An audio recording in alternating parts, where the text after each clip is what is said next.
स्वागत है आप सबका दृष्टि के ऑनलाइन प्लेटफॉर्म पर और आपके एक नए यूजीसी क्रैश कोर्स पे। सबसे पहले थोड़ा सा हम सिलेबस के संबंध में चर्चा कर लेते हैं और फिर कुछ सवालों को यहाँ पर देख लेते हैं।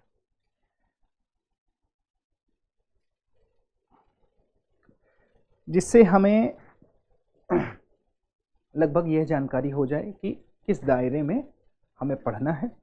आशा करता हूँ आप सभी ऑलरेडी जो है जियोग्राफी का सिलेबस एक बार कवर कर चुके होंगे, एक बार दो बार या जितनी बार भी आप ऑलरेडी पढ़ चुके होंगे। तो आप में से कोई भी ऐसा नहीं होगा जो जियोग्राफी के सिलेबस से अनजान होगा। ठीक है, लगभग सब कुछ आप पढ़ चुके होंगे। पर थोड़ा सा हम यहाँ पर एक बार फिर से सिलेबस और कुछ क्वेश्चंस को देखेंगे ताकि नेचर ऑफ द क्वेश्चन से हमें इस बात की जानकारी रहे कि किस दायरे में हमें लगभग पढ़ना है। ठीक है, तो एक बार डिटेल्ड सिलेबस अगर हम देखें तो यूनिट नंबर 1 जो है वो हमारा जियोमॉर्फोलॉजी है। ठीक है, जिसमें मुख्यतः कॉन्टिनेंटल ड्रिफ्ट थ्योरी, महाद्वीपीय प्रवाह, प्लेट विवर्तन की आंतरिक एवं बाह्य बल, अनाच्छादन एवं अपक्षय, भू आकृति चक्र, डेविस पेंक का। ठीक है, ढाल विकास के सिद्धांत है एवं प्रक्रम, इसमें एलसी किंग वगैरह के भी मॉडल हमें देखने हैं। भू संचलन, भूकंपनीयता, वलन भ्रंशन एवं ज्वालामुखीयता, स्थल निर्माण, घटना एवं भू आकृतिक संकट। ठीक है, और इन भू आकृतिक संकट के कारण जितने भी हैं, चाहे वो हिमस्खलन हो चाहे ज्वालामुखी हो। ठीक है, तो ओवरऑल अगर इस यूनिट को देखें तो इसमें से ज़्यादातर लैंड स्ट्रक्चर्स के फॉर्मेशन, उनके निर्माण की प्रक्रिया, उनके निर्माण को नियंत्रित करने वाले कारक एवं उनके निर्माण में लगने वाले समय। ठीक है, तो एक तो कालिक आधार पर संरचना को हमें देखना है। देखिए, भू आकृति विज्ञान है, इंग्लिश में जियोमॉर्फोलॉजी है। तो जियोमॉर्फोलॉजी का अर्थ वास्तविकता में जिसमें पृथ्वी पर बनने वाली विभिन्न संरचनाओं के संबंध में हम अध्ययन करते हैं। ठीक है, अब ये संरचनाएं बहुत बड़ी भी हो सकती हैं, छोटी भी हो सकती हैं, मध्यम आकार की भी हो सकती हैं, सूक्ष्म संरचनाएं भी हो सकती हैं। तो विभिन्न प्रकार की संरचनाएं हो सकती हैं और इन संरचनाओं के निर्माण की प्रक्रिया, इनको प्रभावित करने वाले कारक एवं उनके निर्माण में लगने वाला समय क्रम कालिक आधार पर भी उसे हमें देखना होता है। ठीक है, तो अभी हम यहाँ पर बहुत विस्तृत तरीके से तो नहीं पढ़ सकते हैं क्योंकि लगभग 30 क्लासेस में हमें ये 10 यूनिट खत्म करना है। ठीक है, तो औसतन मान के चलिए कि लगभग 2 से 3 क्लासेस जो है वो हमें एक यूनिट में, कोई यूनिट ज़्यादा भी ले सकती है, तो 2 से 3 क्लासेस हम मान के चलें कि एक यूनिट पर हमें खर्च करनी है। तो इस आधार पर हम यूनिट के मुख्य बिंदुओं को देखते चलेंगे और उस यूनिट का क्या सार है और उस यूनिट में आपसे क्या अपेक्षा की जाती है। ठीक है, जिससे इन क्लासेस को करके आपका चयन सुनिश्चित हो पाए। ठीक है, देखिए हर यूनिट का एक अपना डिमांड है और प्रीवियस ईयर एग्जाम को अगर हम देखें तो उन यूनिट्स में बहुत सारे क्वेश्चंस रिपीटेड हैं। रिपीटेड क्वेश्चंस जो है वो काफ़ी आ रहे हैं। अब हाल के पिछले 2 वर्षों से देखा गया है कि नवीन क्वेश्चंस बनाने की संख्या जो है वो ज़्यादा बढ़ चुकी है। तो इसमें आपको थोड़ा सा अपनी तरफ से होमवर्क ये करना होगा कि आपको जियोग्राफी का जो करंट अफेयर है, ठीक है, खासकर जियोमॉर्फोलॉजी से रिलेटेड, क्लाइमेटोलॉजी से रिलेटेड, इस तरीके का जो रिलेटेड करंट अफेयर है जिसमें कोई नई रिसर्च वगैरह सामने आई। ठीक है, अभी जैसे एक नई रिसर्च सामने आई कि हिमालयी क्षेत्र में भूकंप की फ्रीक्वेंसी आने वाले वर्षों में बढ़ती रहेगी। खासकर नेपाल वाला जो क्षेत्र है यहाँ पर भूकंप के केंद्र ज़्यादा होंगे। ठीक है, और ऐसा इसलिए है क्योंकि इस स्थान पर एक सैंडविच प्लेट और उसका मैग्मा दबा हुआ है। हिमालयी क्षेत्र निर्माण के पहले, ठीक है, और टेथियस ओशन के नीचे एक प्लेट हुआ करती थी जिसका नाम था शिरोडा प्लेट, और वो शिरोडा प्लेट जो है वो नीचे सबडक्ट हो गई है, अंदर जाके प्रगलित हो गई है। तो अंदर जाके वो भारतीय प्लेट, जैसे भारतीय प्लेट नीचे है, उसके बाद शिरोडा प्लेट है, उसके बाद यूरेशियन प्लेट है। तो एक तरीके का सैंडविच स्ट्रक्चर बन गया है जिसमें लगातार शिरोडा प्लेट के मैग्मा के मूवमेंट के कारण भूकंपीय हलचल होती है। तो सिर्फ प्लेट मूवमेंट ही नहीं बल्कि शिरोडा प्लेट के मैग्मा मूवमेंट के कारण भी हिमालयी क्षेत्रों में भूकंप की घटनाएं। तो इस तरीके के कुछ करंट अफेयर्स जो है वो जो रिसर्च वाले करंट अफेयर्स हैं उनको थोड़ा सा देखते रहिए, जिससे आपके नंबर लाने की संभावनाएं जो हैं वो बढ़ जाएं। ठीक है।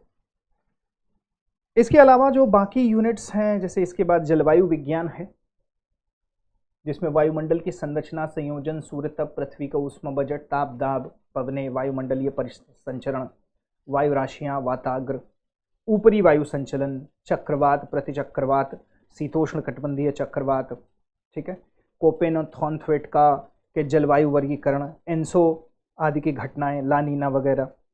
ठीक है। इसके अलावा और भी घटनाएं होती हैं जैसे साउथ एनुलार मॉड होता है, ठीक है, मैडन-जूलियन ऑसिलेशन होता है। इस तरीके के कुछ नवीन घटनाओं का भी यहाँ पर हम एक बार इन शॉर्ट अध्ययन कर लेंगे। ठीक है। चक्रवात, तड़ित, झंझावात, टॉर्नेडो, ओलावृष्टि, ये सारी चीजें जो है इसमें आती हैं।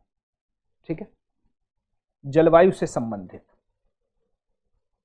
उसके बाद समुद्र विज्ञान है, और समुद्र विज्ञान में महासागरीय उच्चवत संरचनाएं, तापमान, घनत्व, लवणता। ठीक है। फिर जल का संचरण, महासागरीय जल का क्षैतिज संचरण, ऊर्ध्व संचरण, और उसके अन्य प्रभाव जैसे सुनामी वगैरह, चक्रवात वगैरह, ये सब जो उसके प्रभाव हैं इसका अध्ययन करना है। ठीक है। उसके बाद पर्यावरण भूगोल आता है जिसमें पर्यावरण, पारिस्थितिकी, क्रियाएं, पोषण स्तर, ऊर्जा प्रवाह चक्रण, ठीक है, कार्बन, नाइट्रोजन, ऑक्सीजन के चक्रण, खाद्य श्रृंखलाएं, खाद्य जाल और पारिस्थितिकी पिरामिड, अन्य अन्योन्य क्रियाएं एवं उनका प्रभाव, पर्यावरणीय नैतिकता तथा गहन पारिस्थितिकी। ठीक है, मीन्स जो डीप इकोलॉजी है और इकोलॉजिकल एथिक्स हैं वो इसमें है। पर्यावरणीय संकट एवं आपदाएं, वैश्विक तापन, अर्बन हीट आइलैंड, नगरीय उष्णद्वीप, वायुमंडलीय प्रदूषण, जल प्रदूषण, भूनिम्नीकरण, लैंड डिग्रेडेशन। ठीक है। राष्ट्रीय कार्यक्रम एवं नीतियां, विविध प्रकार के राष्ट्रीय कार्यक्रम एवं नीतियां हैं जैसे वन संरक्षण कानून है। ठीक है, जल संरक्षण कानून है। इस प्रकार की विभिन्न राष्ट्रीय नीतियां पर्यावरण को कंट्रोल करने के लिए, पर्यावरण को बचाने के लिए, पारिस्थितिकी तंत्र का रक्षण करने के लिए अपनाई गई है। ठीक है। कई अंतर्राष्ट्रीय समझौते भी हैं, स्टार्टिंग फ्रॉम स्टॉकहोम कन्वेंशन। ठीक है, स्टॉकहोम कन्वेंशन से स्टार्ट करें, ब्रंटलैंड कमीशन है, क्योटो प्रोटोकॉल है, एजेंडा 21 है, संधारणीय विकास के लक्ष्य हैं, पेरिस समझौता है, एवं पेरिस समझौते के बाद आज तक चाहे मीथेन प्लेज हो या अन्य 30-30 प्लेज हो, इस तरीके के तमाम विकास लक्ष्य जो है पेरिस क्लाइमेट समझौते के बाद पर्यावरण संरक्षण के लिए रखे गए हैं। तो वो करंट अफेयर का मुद्दा है। ठीक है। रिसेंट में होने वाले COP 28, COP 27, COP 26, ये जो COP सम्मेलन हुए हैं, conference of party of UNFCCC, इनके संबंध में अध्ययन करना। तो यहाँ पर तो सिर्फ पेरिस तक दिया हुआ है, पर कोशिश करें आप पेरिस के बाद 2015 के पेरिस समझौते के बाद कौन कौन से चीजें लागू हुई हैं, ठीक है, उसे जरूर देखें, वहां से सवाल आएगा। ठीक है। इसके बाद जनसंख्या एवं अधिवास भूगोल है। तो यहां पर थोड़ा सा रुकते हुए हम इस बात को देखें कि जो संपूर्ण भूगोल का पाठ्यक्रम है,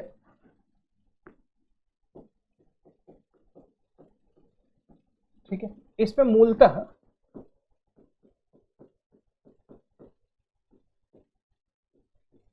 भौतिक भूगोल इन 3 भागों में विभाजित है। ठीक है, जैसे भू आकृति विज्ञान,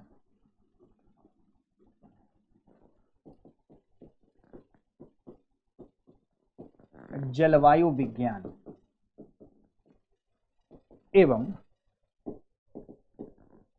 समुद्र विज्ञान या सामुद्रिकी। ठीक है, फिर है जैव भूगोल जो पर्यावरण से रिलेटेड है, जैव भूगोल। इतना हिस्सा हमारा मुख्यतः जो है ये भौतिक भूगोल में आता है। भौतिक भूगोल जो है वो आधारभूत कारक निर्धारित करते हैं जिससे मानव सभ्यता का विकास किन आधारों पर हुआ है, किन पैमानों पर हुआ है, किन मापदंडों के आधार पर हुआ है, उसके कारक क्या क्या जिम्मेदार रहे हैं, उसकी अंडरपिनिंग्स और जड़ें हमें भौतिक भूगोल में ही जाकर के प्राप्त होती हैं। ठीक है, कहीं पर सभ्यताओं का विकास कैसे होता है ये आप भौतिक स्वरूप को समझ करके, उस स्थान की प्रकृति के भौतिक स्वरूप एवं उनकी क्रियाओं को, अन्योन्य क्रियाओं को समझ करके ही हम जान सकते हैं कि वहां पर सभ्यता का विकास किस प्रकार का होगा। ठीक है, नियतिवादी जो समूह रहा है, डिटर्मिनिस्टिक अप्रोच वाले वर्ग जो भूगोलवेत्ताओं का रहा है, वो यही मानते रहे हैं कि प्रकृति ही मानव जीवन के विभिन्न पहलुओं का निर्धारण करती है। ठीक है, तो ये प्रकृतिवाद है, या यूं कहें जो है ये निश्चयवाद अथवा नियतिवाद है।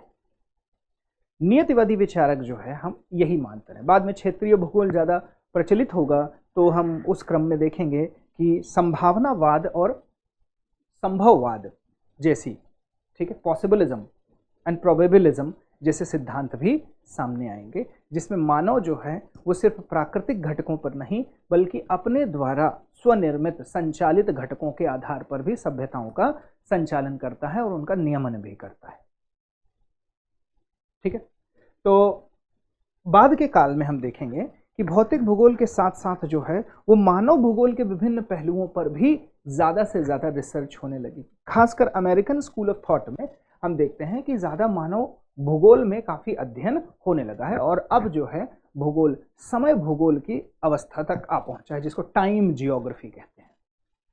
ठीक है, इसे कहते हैं टाइम जियोग्राफी। तो अब हम टाइम जियोग्राफी के स्तर पे आ चुके हैं, जहां पर भूगोल एक कालिक दशा को कैसे प्रभावित करता है, या भौगोलिक आंकड़े ये कालिक दशा को कैसे प्रभावित करते हैं, मानव का समय के साथ एवं भूगोल के साथ इंटरेक्शन जो है वो किस प्रकार से नए आयाम क्रिएट कर रहा है भूगोल का, उसमें भी इस्तेमाल देखा जाएगा। खास तौर पर अगर हम देखें तो द्वितीय विश्व युद्ध का जो काल रहा है, ठीक है, द्वितीय विश्व युद्ध का काल या प्रथम विश्व युद्ध का काल, जिस समय विश्वविद्यालयों में भूगोल जैसे विषयों को तरजीह नहीं दी जाती रही है। क्यों नहीं दी जाती रही है? इसलिए नहीं दी जाती रही है क्योंकि जब देश जब युद्ध काल में होता है, ठीक है, तो वह ज्यादा अपने रक्षा बजट को बढ़ाता है, दूसरे खर्चों को कट करता है। ठीक है, और ऐसे विषयों के अध्ययन अध्यापन में ज्यादा बल देता है जो किसी प्रकार से उसे प्रासंगिक लगते हों अपनी वर्तमान दशा को सुधारने में।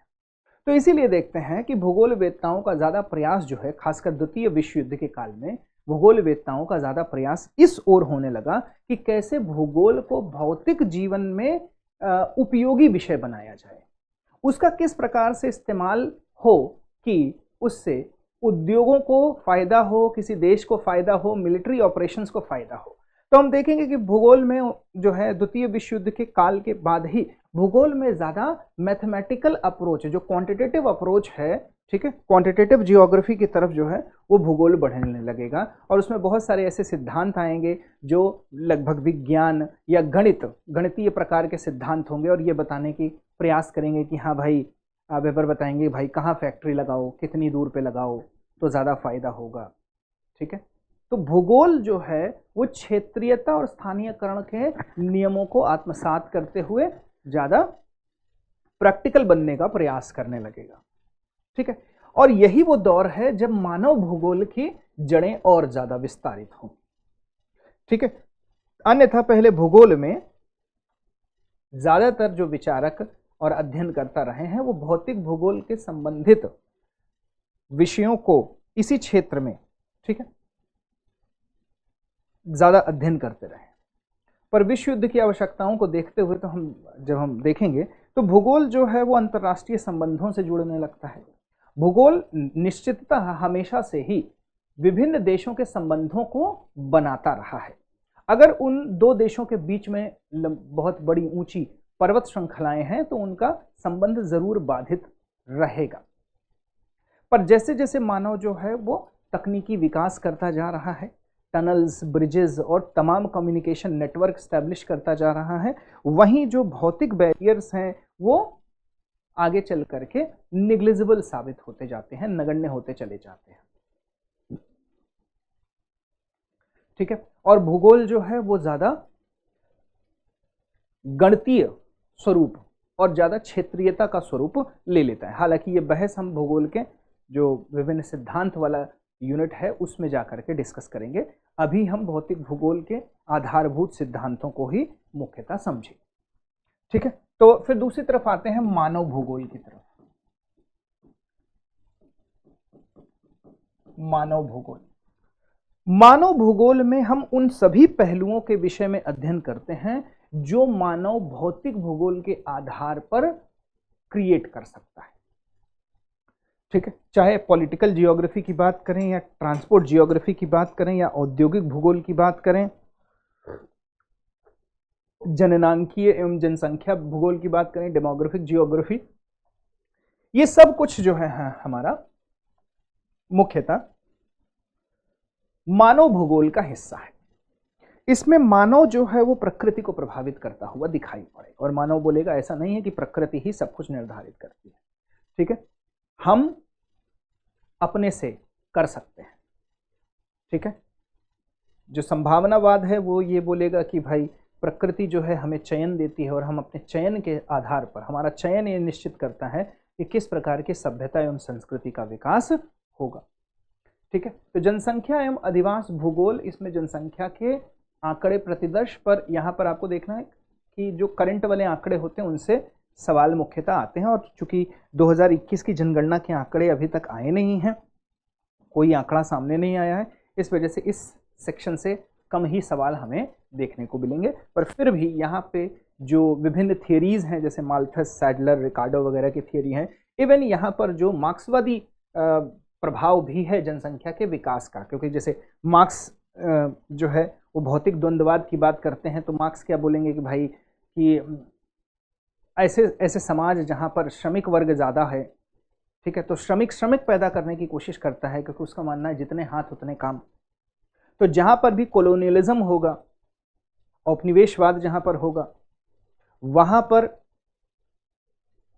पर ज़्यादा जो है वो मानव श्रम डेवलप होगा। और जब मानव श्रम ज़्यादा डेवलप होगा तो व्यक्ति भी यही चाहेगा कि ज़्यादा से ज़्यादा बच्चे पैदा हों। तो जहाँ पर इस तरीके के भौतिक द्वंद्ववाद चलते हैं और सदैव जो है पूंजी को लेकर के खतरा बना रहता है, वहाँ पर हम देखेंगे कि जनसंख्या तीव्र गति से बढ़ती है, क्योंकि श्रमिक पैदा करना चाहेगा। इस तरीके के विचार तमाम जो मार्क्स के सिद्धांत हैं। तो यहाँ पर हमें ये दिखाई पड़ेगा कि इन सिद्धांतों का विशेष प्रभाव जो है वो औपनिवेशिक काल का जो दौर रहा है उस समय पैदा होते। तो कैपिटलिस्ट लोगों का जनसंख्या को लेकर के एक अपना थियरी होगा, जो मार्क्सिस्ट होंगे उनका जनसंख्या को लेकर के एक अपना थियरी होगा, और जो क्वांटिटेटिव भूगोल को सपोर्ट करेंगे उनके जनसंख्या को लेकर के अपनी थियरीज होंगे। तो कुछ थियरीज को डिवाइड करके यहाँ पर 3 पार्ट में थियरीज को डिवाइड करके देख लिया जाता है। ठीक है, जनसंख्या पिरामिड वगैरह, जनसंख्या के विभिन्न पैटर्न। तो world population distribution, measures, pattern and determinants, कौन से ऐसे कारक हैं जो जनसंख्या को निर्धारित करते हैं। देखिए, किसी भी यूनिट में जाने से पहले उस यूनिट का बहुत अच्छे से आप अध्ययन कर लीजिए कि सिलेबस क्या क्या है। ठीक है, फिर उसके बाद आता है प्रवास क्यों होता है। ठीक है, किन किन कारकों के कारण प्रवास होता है, पुश फैक्टर, पुल फैक्टर वगैरह प्रवास के विभिन्न कारक हैं। और वर्तमान में जलवायु परिवर्तन भी प्रवास के प्रमुख कारक हैं, जिससे इन्वायरमेंटल रिफ्यूजी, पर्यावरणीय प्रवासी जो है वो काफ़ी संख्या में बढ़ने लगे हैं।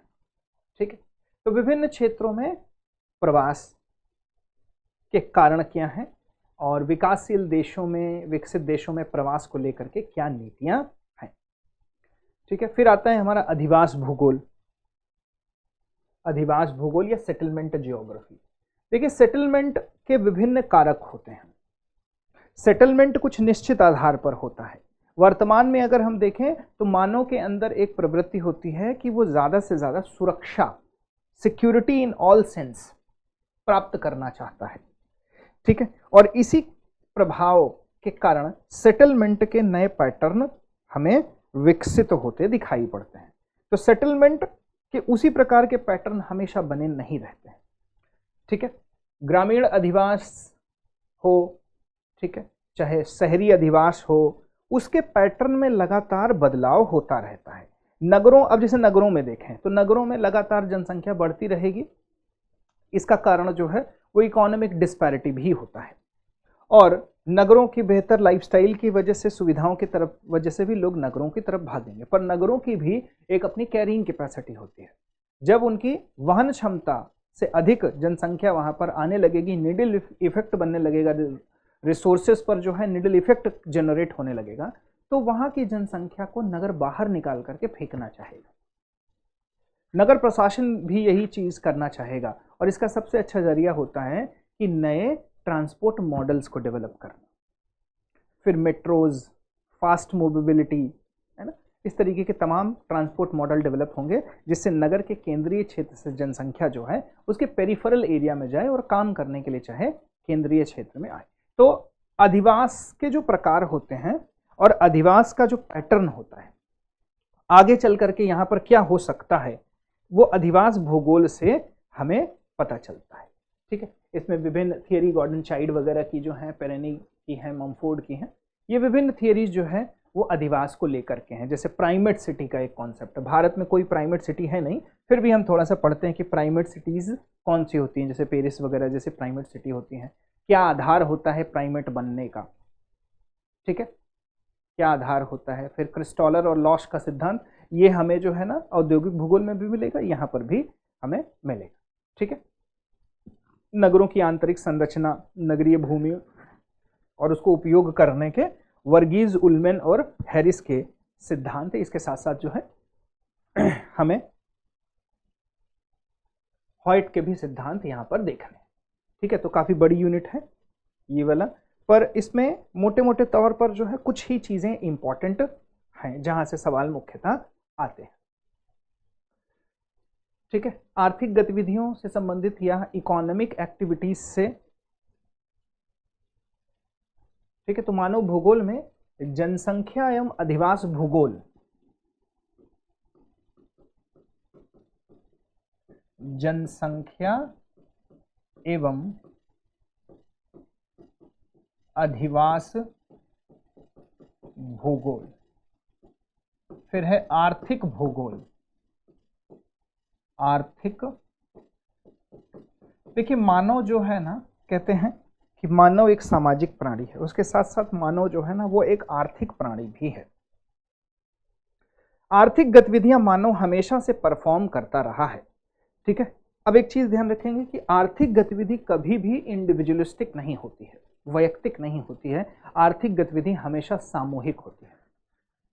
व्यक्ति अगर अपने से, जैसे मान लीजिए कि एक स्थान पर एक व्यक्ति रह रहा है, वो मक्का उगाता है और उस मक्के को खा के खत्म कर देता है, तो वो कोई आर्थिक गतिविधि नहीं कर रहा है, वो मानव की आर्थिक गतिविधि नहीं है। जब तक कि दो लोग इन्वॉल्व नहीं होते हैं और उनके बीच संसाधनों का, वैल्यू का ट्रांजैक्शन नहीं होता है, तब तक वो आर्थिक गतिविधि नहीं आती, ठीक है। तो यहां पर हम इकोनॉमिक जियोग्राफी और जो रीजनल डेवलपमेंट, स्थानीय विकास है, उस पर इसके पड़ने वाले प्रभाव को देखेंगे, ठीक है, जिसमें कृषि भूगोल भी शामिल होगा। भूमि दक्षता वर्गीकरण, भूमि उपयोग आयोजन, सस्य प्रतिरूप, ठीक है, सस्य संयोजन विधि, क्रॉपिंग पैटर्न, ठीक है, जिसमें मेथड ऑफ डिलिनिएटिंग क्रॉप कॉम्बिनेशन, जिसमें वेबर, दोई और रफीउल्ला वगैरह के मॉडल हैं, और कुछ इंडियन जियोग्राफर्स के भी मॉडल हम यहाँ पर देख लेंगे।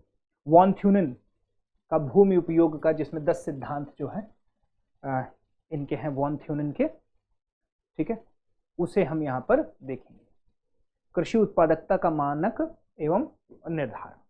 तो पहल जो है ना, जो आर्थिक एक्टिविटी है, आर्थिक भूगोल है, उसमें आर्थिक गतिविधियों के बेसिक स्वरूप, ठीक है, जैसे प्राथमिक, द्वितीयक एवं तृतीयक गतिविधियां किस प्रकार से स्थानीय संगठन एवं उनके संचलन को प्रभावित करती हैं। प्राकृतिक संसाधन, उसका वितरण किस प्रकार से समाज को प्रभावित करता है और उस समाज की विभिन्न समस्याओं से कैसे संबंधित है। प्राकृतिक संसाधन का प्रबंधन विश्व में विकसित एवं विकासशील देशों में किस प्रकार से होता है, ऊर्जा का किस प्रकार से ये लोग प्रयोग करते हैं। तो आधारभूत यहाँ पर मानव की जो नीड वगैरह है, नीड और डिमांड है, उससे रिलेटेड टॉपिक्स हैं। आगे हम देखेंगे तो कृषि भूगोल हमें मिलेगा, और कृषि भूगोल के बाद औद्योगिक भूगोल, जहाँ पर उद्योगों की स्थापना के कहाँ पर की जाए, ठीक है, जिसमें वेबर के मॉडल, हूवर, ऑगस्टस लॉस वगैरह के, स्मिथ का एटलास, ये 4-5 लोगों के, ठीक है, मॉडल, जिसमें औद्योगिक अवस्थान या factors of industrial location, location बहुत इंपॉर्टेंट है।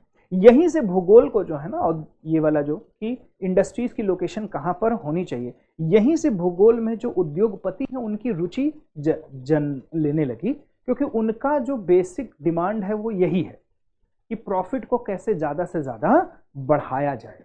ठीक है, तो ये औद्योगिक भूगोल की डिमांड होती है कि हम प्रॉफिट को कैसे ज़्यादा से ज़्यादा बढ़ाएं। ठीक है, तो यहां पर विभिन्न वेबर, हूवर, लॉस, स्मिथ आदि के मॉडल देखेंगे। विश्व के औद्योगिक प्रदेश किन किन स्थानों पर, वैश्विक स्तर पर विकसित एवं विकासशील देशों में औद्योगिक प्रदेश, पर्यटन उद्योग, सूचना एवं संचार उद्योग, ठीक है, शिक्षा, अनुसंधान आदि के विकास में उद्योगों की क्या भूमिका है, उद्योगों का वितरण तथा वृद्धि। उसके बाद परिवहन भूगोल, transport geography is an important integral part of economic activities. ठीक है, ये एक अन्योन्य क्रिया है, इंटरैक्शन है। ठीक है, अब इसमें ट्रांसपोर्ट जियोग्राफी में विभिन्न जो है वो गणितीय सिद्धांत होते हैं। किस प्रकार के कनेक्टिविटी मॉडल को विकसित किया जाना चाहिए, किसको लेकर के हमें चलना है, कितनी दूरी या समीपता के आधार पर नए ट्रांसपोर्ट मॉडल्स या नए ट्रांसपोर्ट रूट्स डेवलप होते हैं, उसका निर्धारण जो है, जैसे स्थानीय प्रवाह के मॉडल, ठीक है, गुरुत्वाकर्षण मॉडल, इस प्रकार के एडवर्ड उलमैन और M.E. हर्स्ट के द्वारा किस प्रकार के ट्रांसपोर्ट मॉडल्स जो है वो प्रचलित हुए, ये हमें ट्रांसपोर्ट जियोग्राफी से पता चलता है। ठीक है, विश्व व्यापार संगठन आदि, ये थोड़ा सा करंट अफेयर पर, जिन विश्व व्यापार संगठनों की कोई समिट वगैरह हुई होगी वहां से सवाल ज्यादा आए। रीजनल डेवलपमेंट बाद के काल में बहुत इंपॉर्टेंट हो गया। ठीक है, प्रादेशिक वर्गीकरण, औपचारिक एवं कार्यात्मक प्रदेश, विश्व प्रादेशिक असमानताएं, ठीक है, प्रादेशिक विकास के विभिन्न सिद्धांत जैसे हर्समैन, गुन्नार, मीडल, जॉन फ्राइडमैन। ठीक है, तो प्रादेशिक विकास इंपॉर्टेंट क्यों हुआ, क्योंकि सिर्फ जैसे हम अगर भारत में भी देखें तो भारत में एक विशेष दौर में रीजनलिज्म बहुत डेवलप हो। आज भी रीजनलिज्म जो है, भले सेंटर में एक बहुत स्ट्रॉन्ग गवर्नमेंट क्यों ना हो, पर रीजनलिज्म अपने लेवल पर स्ट्रॉन्ग होता है। उसी प्रकार से यूरोप और अमेरिका का जो रीजनलिज्म है, ये आर्थिक चोला ओढ़े बैठा हुआ है। ठीक है, यहाँ पर चूंकि जब विश्व युद्ध का काल रहा एवं उसके बाद के काल में विश्व 2 भागों में बट गया, तब क्षेत्रवाद जो है वो ज़्यादा प्रभावी हुआ। ठीक है, और क्षेत्रीय आधार पर या क्षेत्रीय गुणों के आधार पर किसी विशेष प्रदेश को किस प्रकार से शक्तिशाली बनाया जा सकता है, ठीक है, उसका विकास कैसे किया जा सकता है, ये सब रीजनल डेवलपमेंटल थियरीज हैं। इसके उपागम भी हैं, कई उपागम हैं, पर 2 उपागम जो है वो प्रमुख हैं। ठीक है, यूनिट नंबर जो 7 है ये सांस्कृतिक, सामाजिक एवं राजनीतिक भूगोल से संबंधित है। अब ये वाला यूनिट भी जो है मानव भूगोल का ही है। इसमें सांस्कृतिक, सामाजिक एवं राजनीतिक भूगोल पढ़ेंगे। जैसे राजनीतिक भूगोल में कुछ विशेष थियरी है पॉलिटिकल जियोग्राफी में। ठीक है, रिमलैंड हार्टलैंड थियरी है, ये बहुत इंपॉर्टेंट है, इससे रेगुलर सवाल जो आते हैं। ठीक है, रिमलैंड हार्टलैंड थियरी है, ये सबसे इंपॉर्टेंट सेक्शन है इस यूनिट का। जहां से सवाल आते हैं। इसके अलावा जो संगठन है ये वही पूछे जाएंगे जो करंट अफेयर में चर्चा में रहे होंगे, चाहे जैसे अभी बिम्स्टेक चर्चा में है, बिम्स्टेक में से बिम्स्टेक भले यहाँ नहीं दिया हुआ है पर बिम्स्टेक आपसे पूछ सकता है क्योंकि ये विश्व की भू राजनीति विज्ञान से संबंधित है। ठीक है, क्षेत्रीय सहयोग, तो इसमें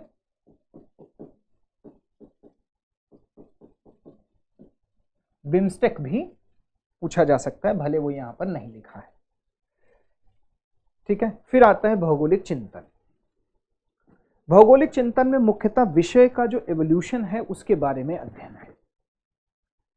ठीक है, अब देखिए यहां पर ये बात ध्यान रखेंगे कि जितना भी भौगोलिक चिंतन है वो कुछ ना कुछ ग्रुप्स में डिवाइड होगा और उसके कुछ ना कुछ मानक, जैसे डिडक्टिव अप्रोच होगा, इंडक्टिव अप्रोच होगा, तो उनके कुछ विशेष अप्रोच होंगे और उसी अप्रोच के आधार पर अगर उसे आप पकड़ लेते हैं तो आपको पता चल जाएगा कि ये ग्रुप इस प्रकार के चिंतन वाला है, ये ग्रुप जो है वो क्षेत्रीय भूगोल के चिंतन वाला है, ये ग्रुप नियतिवाद निश्चयवाद है, ये फेबर वाला ग्रुप है जो, ठीक है, तो मानवतावाद एवं संभववाद, संभावनावाद इस तरफ। तो इस प्रकार से जो विचारक हैं ये कुछ ग्रुप्स में बट जाएंगे और बटने के बाद उनको समझना ज्यादा आसान हो जाएगा। ठीक है, यूनिट नंबर 9 जो है ये मुख्यतः टेक्निकल जियोग्राफी से रिलेटेड है। इसमें ज्यादातर जो है थोड़ा सा टेक्निकल टाइप के क्वेश्चन आएंगे। ठीक है, तो इसमें sources of geographical information, spatial and non spatial. ठीक है, आंकड़े, भौगोलिक अध्ययन हेतु आंकड़े कैसे प्राप्त किए जाते हैं, डेटा सबसे इंपॉर्टेंट है यहाँ पर, चाहे वेक्टर डेटा हो, रास्टर डेटा हो, फिर डेटा का एनालिसिस कैसे हो। ठीक है, डेटा का एनालिसिस कैसे हो, मानचित्र के प्रकार कौन कौन से हैं, कार्टोग्राफी वाला जो, ठीक है, कोरोप्लेथ, ठीक है, तो फोटोक्रोमेटिक वगैरह भी आएगा इसमें। ठीक है, तो मानचित्र निर्माण, जिसको मानचित्र निर्माण जो कार्टोग्राफी से रिलेटेड, ठीक है, आएगा। फिर जो डेटा आपको प्राप्त होता है उस डेटा का आप निरूपण कैसे करते हैं, पाई के रूप में, आरेख दंड के रूप में, ठीक है, रेखा आरेख के रूप में, उसका निरूपण कैसे करते हैं। वर्तमान में डेटा को प्राप्त करने की जो जीआईएस टेक्निक है, ठीक है, जीआईएस टेक्निक है जिसमें वेक्टर डेटा या सदिश आंकड़ा और आरोपण डेटा या रास्टर डेटा, ठीक है, इसको प्राप्त करना, इसको निरूपित करना, इसके क्या लाभ हानि है। ठीक है, पॉजिटिव नेगेटिव सबके होते हैं, तो वेक्टर डेटा क्या क्या प्रदर्शित कर सकता है, क्या नहीं प्रदर्शित कर सकता है। उसके बाद जो है ना, जो जीआईएस है वो बेसिकली कार्य कैसे करता है, जीआईएस की अपनी टेक्निकलिटीज क्या हैं, मोटे मोटे तौर पर देखें तो जीआईएस की अपनी टेक्निकलिटीज क्या हैं उसके संबंध में यहां पर आएगा। ठीक है, सैटेलाइट वगैरह कैसे काम करते हैं, रिमोट सेंसिंग कैसे काम करती है, रिमोट सेंसिंग में कलरिंग कैसे होता है, क्या डिफरेंस होता है रिमोट सेंसिंग में और डिजिटल इमेजिंग में, है ना, नादिर कैसे डिसाइड होता है, किस प्रकार से जल्दी एक्यूरेट पिक्चर और डेटा कलेक्ट किए जा सकते हैं, उसमें क्या क्या, जैसे कौन किस इलेक्ट्रोमैग्नेटिक स्पेक्ट्रम पर क्या कार्य करता है, इस प्रकार की जो बातें। इसमें ज़्यादा आप टेक्निकलिटीज़ की उम्मीद नहीं करेंगे, वो सब बहुत इसमें नहीं पूछा जाता है। ठीक है, जैसे बिग डेटा शेयरिंग वर्तमान में करंट का टॉपिक है, big data sharing, blockchain technology वगैरह भी आ चुका है। ठीक है, डेटा सैम्पलिंग, डेटा के मेजरमेंट की सेंट्रल टेंडेंसी, तो ये हालांकि ये वाला जो है, ठीक है, ये लगता भले कठिन है पर वास्तविकता में इसमें बस गिने चुने कुछ एंगल्स हैं जहां से सवाल आता है। और एट लास्ट जो है वो हमारा भारत का भूगोल है। तो हम पढ़ने के क्रम में, जैसे भारत का भूगोल भी मुख्यतः भौतिक भूगोल ही है ज़्यादातर, क्योंकि भारत के भूगोल में भी हम भारत का जो फिजियोग्राफिक रीजन है, ठीक है, स्टार्टिंग फ्रॉम हिमालयाज से, उत्तर की पर्वत श्रृंखलाओं से लेकर के और भारत के प्रायद्वीपीय पठार, मरुस्थलीय क्षेत्र, तटीय मैदान, पश्चिमी पूर्वी घाट, इन सब का निर्माण की प्रक्रिया, ठीक है, भारत का हिमालयी क्रायोस्फीयर मतलब जो ग्लेशियर क्षेत्र है वो, भारत में मृदा, वनस्पति जल खनिज आदि का वितरण, महासागरीय संसाधनों की उपयोगिता, जो ब्लू इकोनॉमी तैयार करती है उसकी क्या उपयोगिता है। तो भारत वाला जो भूगोल है इसमें भारत का फिजिकल जियोग्राफी है, इसमें भारत का ह्यूमन जियोग्राफी है, दोनों बातें हैं, क्योंकि भारत की जनसंख्या, ठीक है, कृषि जैसी आर्थिक प्रक्रियाएं, ये सब इसमें अध्ययन करना है। तो इस प्रकार से कुल मिलाकर के आपका 10 यूनिट यहाँ पर बन जाता है, और इस आधार पर देखें तो सिलेबस काफ़ी बड़ा है।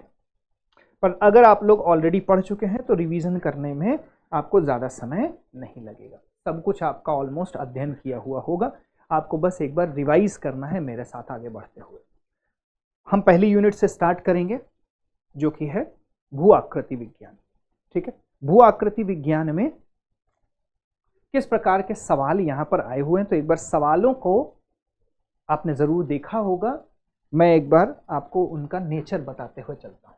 निम्नांकित उच्चावच लक्षणों को उनके उद्गम काल के आधार पर व्यवस्थित कीजिए। ठीक है, ये जो क्वेश्चन है ये क्रोनोलॉजी बेस्ड क्वेश्चन है। ठीक है, आपकी कालिक समझ को पूछना चाहता है कि पहले कौन से स्ट्रक्चर बने, पहले वासजेस पर्वत बने कि साइबेरियन शील्ड बनी, स्कैंडिनेवियन उच्च भूमि बनी कि पहले एटलस पर्वत बने। ठीक है, ये वैश्विक, ये भौतिक भूगोल से रिलेटेड क्वेश्चन है, जहां पर आपको ये देखिए, ये सभी क्या है, लैंड स्ट्रक्चर है, और ये सारे land structure of second order के हैं, द्वितीय क्रम की भू आकृतिक संरचनाएं हैं जो कि महाद्वीपों के ऊपर निर्मित हुई हैं। द्वितीय क्रम की जो भी जितनी भी संरचनाएं हैं वो मुख्यतः अंतर्जात बलों के कारण निर्मित होती हैं। ठीक है, कहां से निर्मित होती हैं? मुख्यतः अंतर्जात बलों के कारण निर्मित होती हैं। इस क्वेश्चन में अगर हम देखें तो आपको थोड़ा सा जो संरचनाएं हैं उनका क्रम क्या है, जैसे अगर हम कालिक आधार पर देखें तो विभिन्न पर्वत श्रृंखलाओं के निर्माण का एक विशेष क्रम है, चाहे वो प्रीकैम्ब्रियन काल के हों, चाहे कैलेडोनियन काल के हों, चाहे हर्सिनियन काल के हों, विभिन्न कालक्रमों में जो है वो निर्मित हुए हैं। तो यहाँ पर आपको उससे पता चल जाएगा कि पहले किस इनमें से कौन सी पर्वत श्रृंखला पहले निर्मित हुई होगी। ठीक, सैल मलबा ढाल आनुवंशिक रूप से किस प्रकार का ढाल है, तो इसमें आप ढाल विकास स्लोप डेवलपमेंट मॉडल पढ़ेंगे, वहां से आपको इसकी जानकारी मिल जाएगी। किसने कहा था कि घाटी पार्श्व ढाल बहिर्जनित एवं अंतर्जनित प्रक्रियाओं के सापेक्षिक महत्व का संकेत प्रदान करता है? देखिए, कुछ जियोग्राफर्स इसमें ऐसे रहे हैं जो मुख्यतः कालिक बाधाओं या कालिक बंधन में समय की सीमा के अंदर रह करके विकास मॉडल देते हैं। कुछ जियोग्राफर ऐसे हैं जो समय को कोई विशेष घटक नहीं मानते हैं, प्रक्रियाओं को विशेष घटक मानते हैं। ठीक है, तो संरचना विकास के जब मूलभूत सिद्धांत देखेंगे तो आपको इस प्रकार के प्रश्नों की जानकारी हो जाएगी। ठीक है, अब ये कुछ कथन के आधार पर है। अनाच्छादन अपक्षय द्रव्यमान क्षय और अपर्दन को सम्मिलित करता है। भौतिक अपक्षय एवं यांत्रिक अपक्षय, तो ये मुख्यतः अपक्षय से संबंधित है, जैसे अपसल्कन इंग्लिश में बोलते हैं एक्सफोलिएशन। अपसल्कन तब घटित होता है जब तापमान परिवर्तन के कारण भिन्न दरों पर खनिज का विस्तारण एवं संकुचन होता है। ठीक है, जिसमें चट्टान की परत जो है वो निकलती है, लेयर बाय लेयर उसका रिमूव होने लगता है, तो वो अपसल्कन की प्रक्रिया है। अपसल्कन जो है वो तापीय आधार पर भी हो सकता है, दाबीय अपसल्कन भी हो सकता है, जिसको अनलोडिंग एक्सफोलिएशन कहते हैं। वो दाबीय अपसल्कन होता है, उसमें दाब परिवर्तन के कारण अपसल्कन हो सकता है, ताप परिवर्तन के कारण भी अपसल्कन हो सकता है। शुष्क जलवायु वाले जो क्षेत्र होते हैं वहां पर लवण क्रिस्टल वृद्धि एवं अपक्षय बालुका पत्थर के भृगु के आधारों के समीप विशिष्ट गर्तों का निर्माण की ओर अग्रसर होता है। ड्राई रीजन में किस प्रकार से अपक्षय होता है, dry area semi arid area में किस प्रकार से जो है कौन कौन से कारक जो है वहां पे अपक्षय को प्रभावित करते हैं, ये उससे संबंधित स्टेटमेंट है। ठीक है, असर्शन रीजन का भी एक सवाल यहां पर मैंने लिया है ताकि आप ये समझ पाएं कि इसमें मुख्यतः जैसे लिखा है कि अभिसरण क्षेत्र वह प्रक्रिया है जिसमें एक प्लेट दूसरी प्लेट के नीचे खिसक जाती है। ठीक है, वह प्रक्रिया है जिसमें एक प्लेट दूसरी प्लेट के नीचे खिसक जाती है। अभिसरण क्षेत्र के किनारे समुद्र अधःस्थल पर फैलाव अधिक प्रबल हो जाता है। ठीक है, तो अभिसरण में क्या जरूरी है कि एक प्लेट दूसरी प्लेट के नीचे विस्थापित होगी। सामान्यतः हमें सभी जगहों पर यही दिखाई पड़ता है। ठीक है, रेसिस्टेंस होता है पर प्लेट का जो है एक प्लेट का दूसरी प्लेट के नीचे विक्षेपण होता है। अभिसरण क्षेत्र के किनारे समुद्र अधःस्थल का फैलाव अधिक प्रबल हो जाता है। वहां पे फैलाव होता है, संकुचन होता है, ये आपको अभिसरण एवं अपसरण से के सिद्धांत समझ के पता चलेगा। ठीक है, निम्नलिखित में से किस समूह की स्थलाकृतियों का निर्माण अपर्दन के कारण होता है। अब यहां पर अपर्दन, निक्षेपण आदि से बनने वाली स्थलाकृतियां आपको दी गई होंगी। प्लाया, शिखरिका एवं जलगर्तिका, एरीट, केम, लैपीज।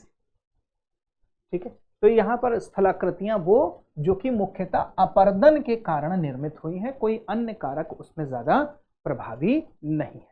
ठीक है, ये अपर्दन के कारण निर्मित होने वाली स्थलाकृतियां।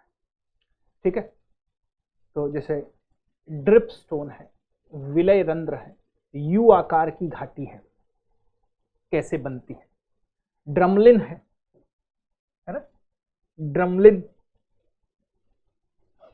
ऐसे बन जाएगा नाव के जैसे। फियॉर्ड है, तरंग निर्मित प्लेटफॉर्म है या वेव कट प्लेटफॉर्म है, तरंग घर्षित चबूतरे जो है।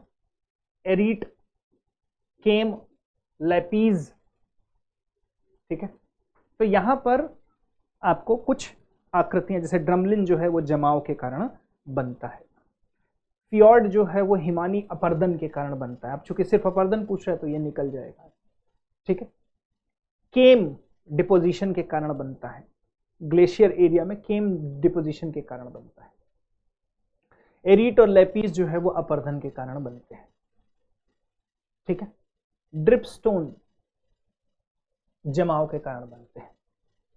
ठीक है, तो प्लाया, शिखरिका और जलगर्तिका ही बचे ऑप्शन में। ठीक है, फिर सैन एंड्रूज भ्रंश, एंड्रूज नहीं है, सैन एंड्रियास है, ये सैन एंड्रियास भ्रंश है। निम्नलिखित में से किसका द्योतक है। रचनात्मक मार्जिन, विध्वंसात्मक मार्जिन, कंजर्वेटिव मार्जिन। यहां पर दोनों प्लेटें ना तो टकरा रही हैं ना तो दूर जा रही हैं, बल्कि एक दूसरे से रगड़ करके वहां पर ट्रांसफॉर्म बाउंड्री का निर्माण कर रही है। ऐसी बाउंड्री कंजर्वेटिव मार्जिन होती है जहां पर ना तो प्लेट का क्षरण होता है ना तो नई प्लेट का फॉर्मेशन होता है। ठीक है, इनमें से कुछ भी नहीं होता है, तो ये वाला आंसर होगा, ये कंजर्वेटिव मार्जिन है। ठीक है, निम्नलिखित में से कौन से हिम घाव प्राकृतिक रूप से सर्वाधिक विनाशकारी होते हैं। ठीक है, इसमें हिम के प्रभाव, हिम क्षेत्र, ग्लेशियल और पेरीग्लेशियल एरिया। ठीक है, मतलब कहां पर हिम के टकराव से ज्यादा अपर्दन की संभावनाएं बनेंगी, उससे सवाल है। यदि किसी वलन में दोनों किनारे समानांतर होते हैं। ठीक है, जैसे एकदम आइसोक्लाइन भ्रंश है जिसमें एक्सियल इधर इधर दोनों बराबर है, आइसोक्लाइन है। ठीक है, समानांतर होने के साथ एक दूसरे के क्षैतिज भी हो जाते हैं, तो कुछ इस प्रकार से बनेगा, ऐसे, जहां पर फोल्ड इंक्लाइन हो जाता है। तो यह किस प्रकार के वलन का उदाहरण होता है। ठीक है, तो वलय के कौन कौन से प्रकार होते हैं, type of fold. Mount Saint Helens विश्व में किस प्रकार, किस भाग में अवस्थित है। अब ये करंट अफेयर के बेसिस पर पूछा गया था। ठीक है, निम्नलिखित में से किस क्रिया की वजह से निम्नावलन, अभी हम सवाल कर नहीं रहे हैं, सवाल हम बाद में करेंगे, निम्नावलन पैदा होता है। ठीक है, निमज्जन के कारण, परपटी विभंजन के कारण, परपटी का मुड़ना, उन्मज्जन। निम्नावलन किस प्रकार से पैदा होंगे, नीचे की ओर फोल्ड जो है वो कैसे बनेगा। निम्नलिखित में से कौन सा, देखो एक तो वलन पड़ा कि धरातल जो है उठ गया ऐसे, ठीक है, एक फोल्ड पड़ा धरातल, जैसे मान लीजिए कि जहां पर आज गंगा और ब्रह्मपुत्र नदियां मिलने का क्षेत्र जो है, जिसको हम मालदा गारो गैप बोलते हैं, वो एक निम्नावलन की प्रक्रिया, ठीक है, तो वहां मुख्यतः निम्नावलन बना है। तो निम्नावलन किस कारण से बनता है, ये कंप्रेशन की डिफरेंशिएशन और लैंड स्ट्रक्चर से पता चलता है। यह विचार किसने दिया कि एक हिम युग या जिसके दौरान उत्तरी यूरोप का अधिकांश हिस्सा हिम आच्छादित हो गया, ठीक है। तो हम देखेंगे कि कौन कौन से हिम क्षेत्रों का पहली बार अध्ययन होता है, ठीक है, कौन कौन से ग्लेशियल फॉर्मेशंस यहां पर होते हैं। तो 4-5 ग्लेशियल फॉर्मेशंस के आधार पर यह अध्ययन किया गया था, ठीक है, रैमसेस वगैरह ने ये सब अध्ययन किए थे। एकरूपतावाद का सिद्धांत, यूनिफॉर्मिटेरियनिज्म, देखो एकरूपतावाद का सिद्धांत जो है ना,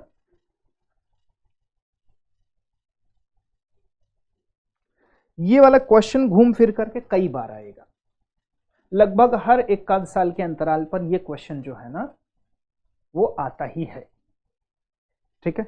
हटोनियन सिद्धांत से रिलेटेड जो सवाल हैं वो आपको मिलेंगे ही घूम फिर कर। चलिए, तो सवाल हमने देख लिए, बहुत ज्यादा कोई रॉकेट साइंस वाले सवाल है नहीं, ठीक है। अब जैसे यहाँ पर एक बिल्कुल आसान सा सवाल है कि गुटेनबर्ग असंततता, ठीक है, या असंबद्धता, डिसकंटिन्यूटी किसके बीच पाई जाती है, ठीक है। तो सबसे ऊपर डिसकंटिन्यूटी जो क्रस्ट में होती है कोनार्ड है, फिर है मोहो रिपेटी, मोहो है, फिर रिपेटी है, फिर गुटेनबर्ग है मेंटल और कोर के मध्य में, ठीक है। मेंटल मतलब प्रवार,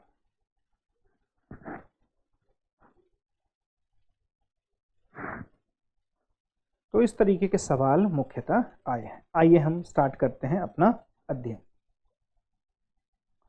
ठीक है, ओके। तो सबसे पहले हम अगर देखें तो यहाँ पर जो सबसे पहला टॉपिक हमें देखना है भू आकृति विज्ञान को समझने के लिए, और हमको सबसे पहले स्टार्ट करना होता है पृथ्वी की उत्पत्ति। हालांकि इसमें बहुत सारे सिद्धांत हैं, पर हम उनमें बिल्कुल डीप में नहीं जाएंगे क्योंकि ज़्यादातर सिद्धांत डिस्कार्डेड है।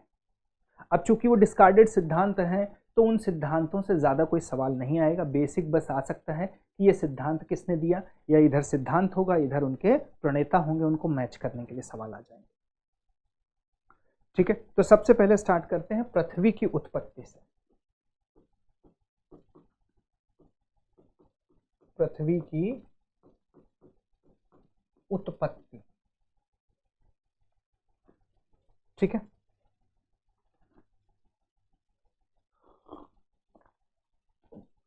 पृथ्वी की उत्पत्ति, तो अगर हम देखें तो सर्वप्रथम पृथ्वी की उत्पत्ति के संबंध में जो तर्कपूर्ण परिकल्पनाएं हैं, कई बहुत सारी अतार्किक परिकल्पनाएं भी हैं। अगर हम देखें तो धर्म के आधार पर पृथ्वी की उत्पत्ति जो है वो उसकी भी तमाम परिकल्पनाएं दी गई हैं, ठीक है, धार्मिक पुस्तकों में। अब हम ये मैं किसी धर्म विशेष के बारे में बात नहीं करूंगा कि उसमें पृथ्वी की उत्पत्ति कैसे है, पर जो धार्मिक परिभाषाएं हैं पृथ्वी की उत्पत्ति का, वो हमारे भूगोल विषय का हिस्सा नहीं है। तो सर्वप्रथम पृथ्वी की उत्पत्ति की जो तर्कपूर्ण प्रतिपादन है वो एक फ्रांसीसी जियोग्राफर कास्त्रे द बफन ने की थी। कास्त्रे द बफन वो प्रथम व्यक्ति था जिसने पृथ्वी की उत्पत्ति के संबंध में एक कॉन्क्रीट आइडिया दिया था 1749 में कि किस प्रकार से पृथ्वी की उत्पत्ति हुई है, ठीक है।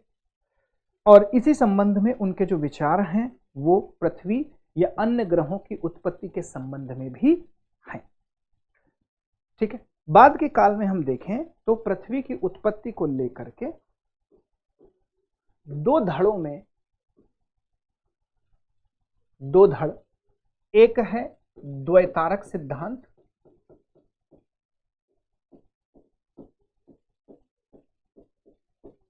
ठीक है, द्वैतारक सिद्धांत, एवं दूसरा है अद्वैतारक सिद्धांत।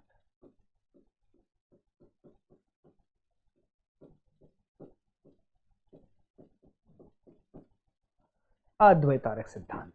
लगभग सभी मूल सिद्धांत को देखें जिसके आधार पर यह कहा जाता है कि जो पृथ्वी की उत्पत्ति हुई है वो मुख्यतः दो पिंडों के अंतःक्रिया से हुई, जबकि जो मोनिस्टिक है अद्वैतारक सिद्धांत है, ज्यादातर अद्वैतारक सिद्धांतों को ही प्राथमिक रूप से मान्यता मिली है। ठीक है, तो जिसमें अद्वैतारक सिद्धांत है इसमें माना जाता है कि किसी एक ही संरचना ने विभिन्न संरचनाओं को जन्म दिया, ये अद्वैतारक सिद्धांत है। ठीक है, अब इसमें अद्वैतारक परिकल्पनाओं में मुख्यतः हम जैसे या हम इनकी देखें कास्तर द बफन की, तो इनकी भी परिकल्पना अद्वैतारक परिकल्पना ही है। ठीक है, जैसे अद्वैतारक परिकल्पना में कास्तर द बफन का सिद्धांत 1749 का, वायव्य सिद्धांत,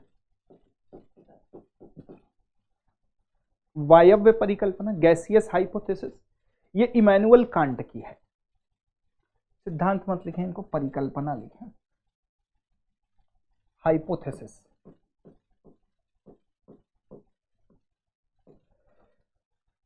वायव्य सिद्धांत जिसमें नेबुला निहारिका की परिकल्पना की गई है और निहारिका में संकुचन के आधार पर ही पिंडों का निर्माण हुआ और उन पिंडों के आपसी संकुचन से बड़े आकार के पिंडों का निर्माण हुआ। अब किसी ने निहारिका को पहले से गर्म माना, किसी ने निहारिका को ठंडा माना और बाद में वो गर्म हुई। ठीक है, तो जो इमैनुअल कांट का सिद्धांत है वो यही मानता है निहारिका जो है वो पहले से हॉट थी। ठीक है, तो इमैनुअल कांट ने 1755 में ये परिकल्पना दी जिसमें गैसीय आधार पर, गैसीय नेबुला से ब्रह्मांड का निर्माण हुआ है। वहीं अगला जो सिद्धांत है वो निहारिका परिकल्पना है, जो इससे बिल्कुल मिलता जुलता है और इन्हीं के इसी से प्रभावित है। निहारिका परिकल्पना। ठीक है, ये लाप्लास की परिकल्पना है, निहारिका परिकल्पना लाप्लास ने, और लाप्लास ने ज्यादातर कोशिश की है कि मैं 1796 की है, लाप्लास ने ये कोशिश की है कि मैं जो वायव्य परिकल्पना है उसके गुणों, उसके जो गुणदोष हैं जिनके आधार पर उसको क्रिटिसाइज किया जाता है, गलत मान लिया गया, उसको दूर कर पाऊं। तो वो उसी में सुधार करने की का प्रयास करते हैं, इसलिए ये वायव्य सिद्धांत के ही सैटेलाइट नजर आती है, उसके इर्द गिर्द घूमने वाली। ठीक, फिर 1919 में लाकियर का सिद्धांत है, लाकियर की परिकल्पना है। ठीक है, तो ये लाप्लास की है, पियरे लाप्लास। ये इमैनुअल कांट की है। ठीक है, अगली है उल्का पिंड परिकल्पना, मीटियोरिक हाइपोथेसिस। ये आपको मैच करने के लिए पूछे जा सकते हैं। उल्का पिंड परिकल्पना जो है ना वो उल्का पिंड से निर्मित ब्रह्मांड की परिकल्पना है, लाकियर।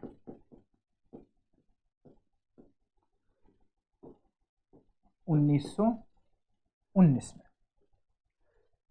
हर एक जो द्वैतारक सिद्धांत है, अद्वैतारक सिद्धांत है, ठीक है, इसमें विभिन्न गुणदोष जो है वो देखे गए। ठीक है, तो गैसियस हाइपोथेसिस, इमैनुअल कांट की हम बात करें तो इसमें एक प्राइमोडियल या आप कहें कि एक आद्य पदार्थ, एक प्रिमिटिव पदार्थ जिसको एमॉर्फस है, जिसका कोई शेप नहीं है, ठीक है, ऐसा मास ऑफ क्लाउड और डस्ट, ठीक है, गैस का और डस्ट का एक ऐसा क्लाउड की परिकल्पना की गई है और यहीं से कांट के सिद्धांत से पहली बार जो है वो निहारिका की परिकल्पना पहली बार यहां से पैदा होती, यहां से नहीं पैदा होती। निहारिका परिकल्पना में पहली बार निहारिका की परिकल्पना नहीं हुई, सबसे पहले वायव्य परिकल्पना में निहारिका की परिकल्पना हुई है। अब ये वाला जो सिद्धांत है कांट का, निहारिका परिकल्पना का सिद्धांत, ये मुख्यतः न्यूटन की थ्योरी पर आधारित है। जी हाँ, इसी वजह से इस लिया गया क्योंकि ये किसी न किसी वैज्ञानिक आधार पर ब्रह्मांड की उत्पत्ति को बताने का प्रयास करते हैं। तो इस वजह से ये गैसियस हाइपोथेसिस जो है वो वैज्ञानिक माने जाते हैं। ठीक है, कांट का ये बेसिकली न्यूटन के जो ग्रेविटेशन के सिद्धांत हैं, गुरुत्वाकर्षण के जो सिद्धांत हैं, जैसे कि जिसका मास ज्यादा होगा वो लोअर मास वाले को अपनी तरफ अट्रैक्ट करेगा, ठीक है, या लोअर मास वाला उसका चक्कर लगाते हुए उसमें गिरेगा, इस तरीके के जो न्यूटोनियन लॉज हैं उसके आधार पर इन्होंने इस परिकल्पना को प्रतिपादित किया। ठीक है, अब इसमें जब भी कोई हम परिकल्पना लेते हैं तो परिकल्पना किसी न किसी अजम्पशन पर बेस्ड होती है।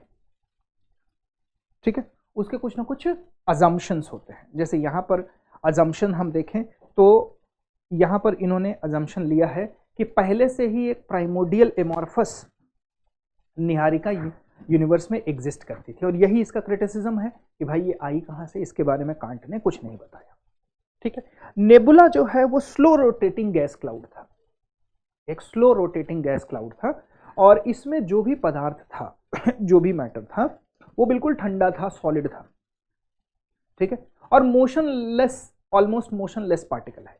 तो यहीं पर इनकी जो क्रिटिसिज्म भी होने लगेगा कि भाई अगर मोशनलेस था तो किस कारण से ये मोशन में आ गया, पहले से अगर नेबुला ठंडी थी तो किस कारण से ये नेबुला अपने आप मोशन में आई, टकराने लगी और इसमें ताप पैदा होने लगा।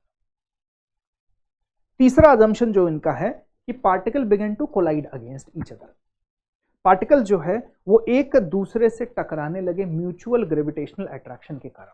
तो भाई जब पार्टिकल टकराने लगे तो पहले क्या कर रहे थे, पहले क्यों नहीं टकरा गए?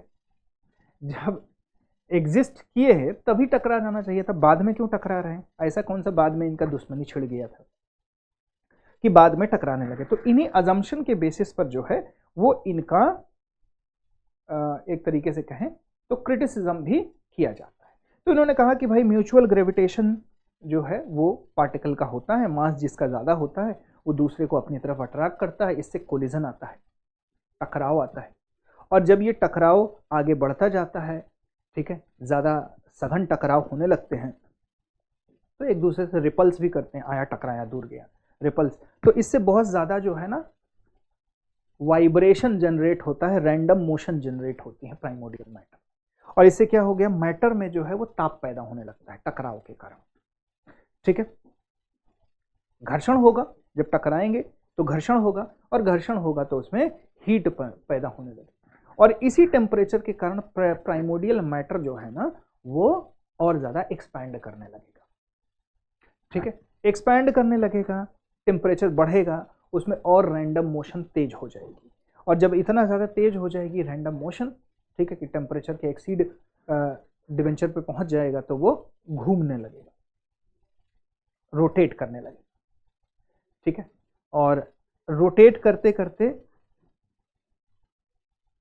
जब तेजी से घूमेगा तो बाहर की ओर गति जो है वो ज़्यादा होगी, और उससे जो है उसमें मटेरियल रिंग शेप में अलग होने लगेंगे, पार्टिकल जो है अलग होने लगेंगे, बीच में एक्सिस बन जाएगा।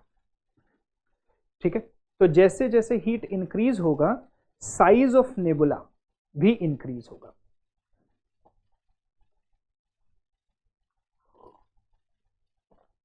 ठीक है, तो इनका हीट इंक्रीज होगा, साइज इंक्रीज होगा, और जैसे जैसे साइज इंक्रीज होगा वैसे वैसे इनका कोणीय वेग, एंगुलर वेलोसिटी, और जो रोटेटरी स्पीड है वो फर्दर इंक्रीज हो जाएगी। अब ये विज्ञान के नियम के विरुद्ध है। जैसे जैसे साइज इंक्रीज होता है तो इससे एंगुलर वेलोसिटी घटती है, बढ़ती नहीं, जो इन्होंने कहा कि बढ़ती है। बाद में ये चीज़ गलत प्रूव हो गई और ये बड़ा क्रिटिसिज्म इसमें रहा। तो जब कंटिन्यूअस इंक्रीज होता है साइज में और नेबुला की जो रोटेटरी स्पीड है, निहारिका की जो रोटेटरी स्पीड है वो बढ़ती है, तो इतना फास्ट हो जाता है कि वो उसके अब केंद्रीय बल के बियॉन्ड चला जाता है। जैसे कोई चीज़ आप घुमा रहे हैं बहुत ज़्यादा तेज हो जा रही है तो क्या होगा, वो टूट करके बाहर चला जाए। तो जब सेंट्रीफ्यूगल फोर्स के को एक्सीड कर जाता है रोटेटरी फोर्स, ठीक है, तो यहां से पदार्थ नए रिंग के रूप में जन्म लेता है और यही प्रोसेस लगातार चलता रहता है, जिससे 9 कॉन्सेंट्रिक रिंग के जैसी संरचनाएं यहां पर जन्म लेती हैं नेबुला से, और इन्हीं से ग्रहों का निर्माण मुख्यतः होता है, ठीक है। अब अगर इस परिकल्पना का इवैल्यूएशन करके देखें तो इसमें बहुत सारी गलतियां वैज्ञानिक रूप में निकल करके आती हैं।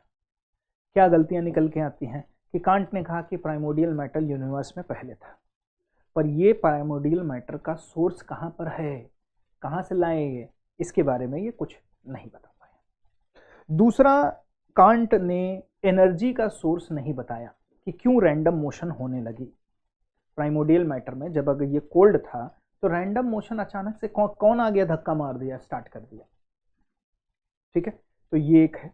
फिर कोलिजन, जब पार्टिकल के अगेंस्ट जो है प्राइमोर्डियल मैटर में कोलिजन है तो रोटेटरी मोशन कैसे जनरेट हो गया, घूमने कैसे लगा, क्योंकि वो तो रैंडम मोशन है, तो रैंडम मोशन जो है वो एंगुलर मोमेंटम में कैसे चेंज हो गया, ठीक है, एंगुलर मोशन में कैसे चेंज हो गया। तो यहां पर ये बात यहां गलत साबित हो रही है या उसके बारे में कोई सफिशिएंट इंफॉर्मेशन यहां नहीं मिल पा रही है। कांट ने एक बात एज्यूम की कि रोटेटरी स्पीड नेबुला की इंक्रीज होती है with the increase of the size of the nebula, जो कि law of conservation of angular momentum, कोणीय संवेग संरक्षण नियम का जो सिद्धांत है उसके अगेंस्ट है। अगर साइज बढ़ता है तो जो रोटेटरी मोशन है वो स्लो होगी टू कंजर्व द मोमेंटम, ठीक है।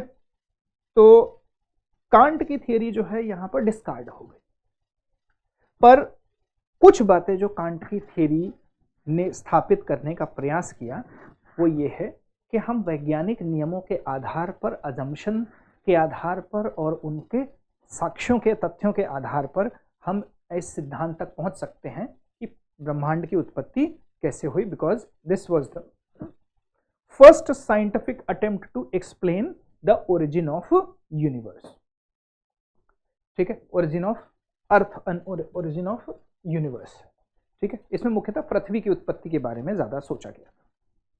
तो कांट का इसमें यूनिवर्स की परिकल्पना नहीं है कि यूनिवर्स कैसे बना, क्योंकि उस समय ज्यादा जो उस काल में ज्यादा इंस्ट्रूमेंट तो थे नहीं, तो मुख्यतः मैनुअल ऑब्जर्वेशन पर ही बेस्ड होता था। तो उस समय यूनिवर्स के संबंध में नहीं सोचा जाता था, पृथ्वी और इसके आसपास जो कुछ हमें दिख रहा है उसी के बारे में सोचा जाता था, ठीक है।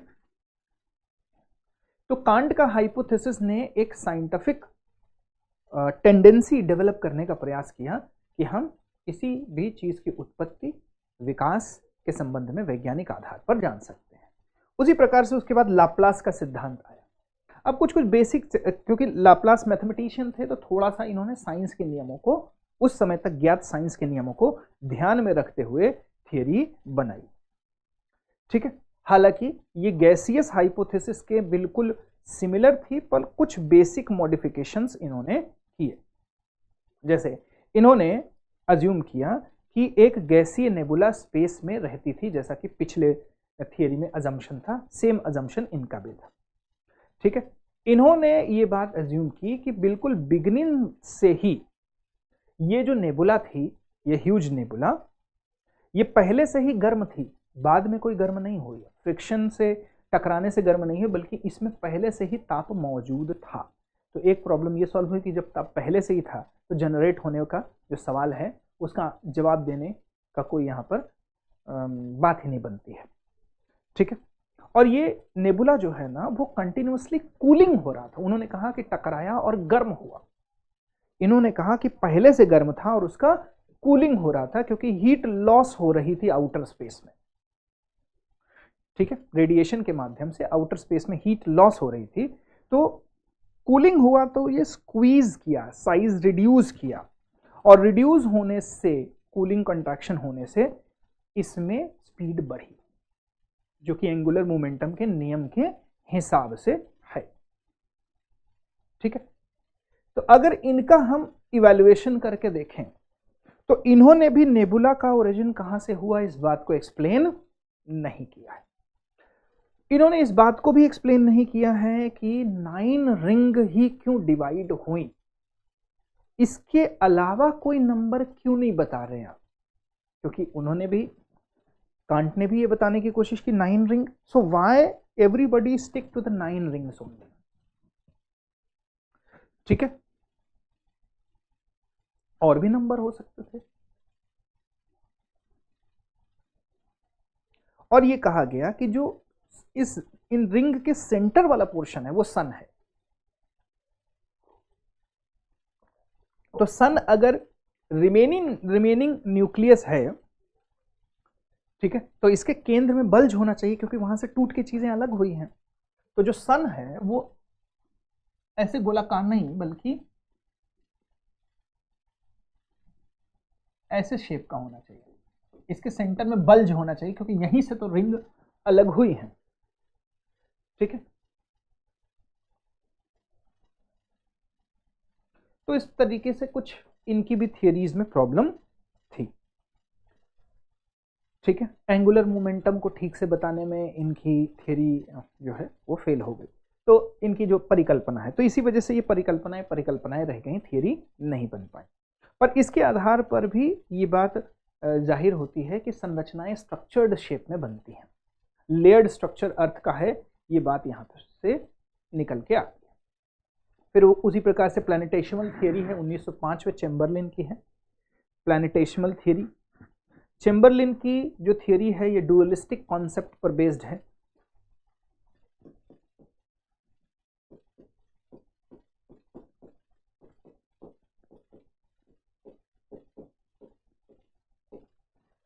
चैम्बरलिन का जो सिद्धांत है ये डुअलिस्टिक, जब ये देखा गया कि मोनिस्टिक थियरीज बहुत ज़्यादा सक्सेस नहीं प्राप्त कर पा रहे हैं, तो डुअलिस्टिक थियरीज की तरफ भी ध्यान दिया गया।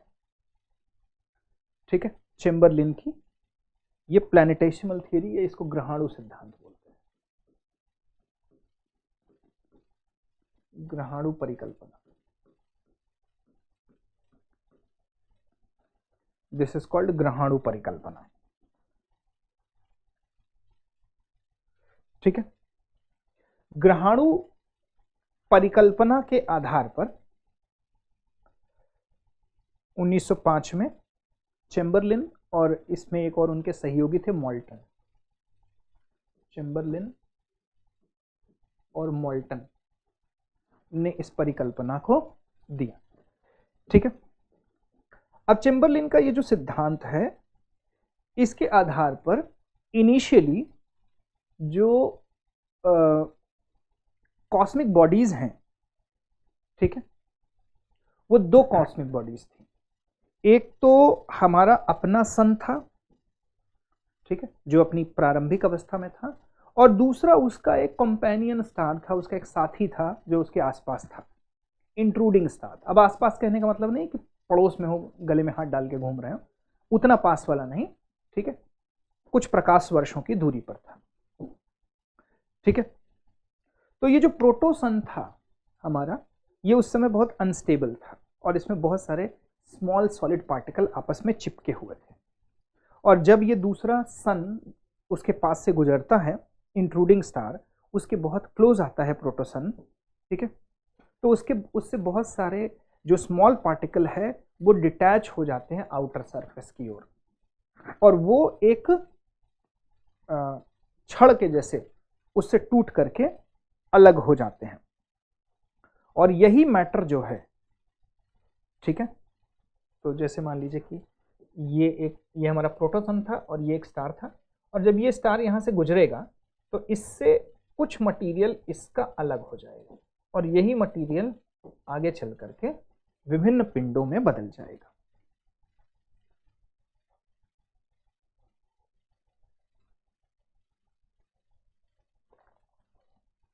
ठीक है, विभिन्न पिंडों में बदल जाएगा।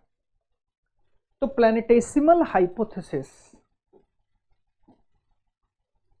सिर्फ अर्थ के एक्सप्लेन के बारे में नहीं, बल्कि वो दूसरे अर्थ के आसपास जो स्ट्रक्चर हैं, ठीक है, इसके अलावा अर्थ के एटमॉस्फेयर हैं, इन सब के बारे में भी बात करती है। ये भी द्वैतारक परिकल्पना है। ठीक है, उसी प्रकार से एक टाइडल हाइपोथेसिस है जेम्स जीन्स की, जो 1919 की है। टाइडल हाइपोथेसिस,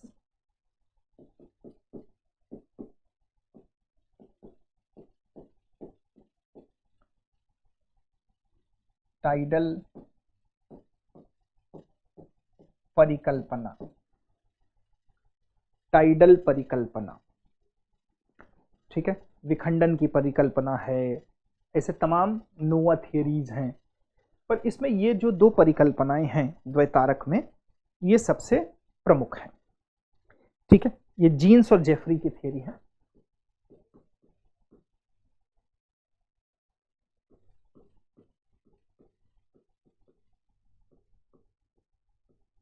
जीन्स और जेफरी की टाइडल थियरीज हैं। चेम्बरलिन की थियरी के समान ही है। इसमें भी एक इंट्रूडिंग ऑब्जेक्ट है जो प्रोटोसन के आसपास गुजरता है।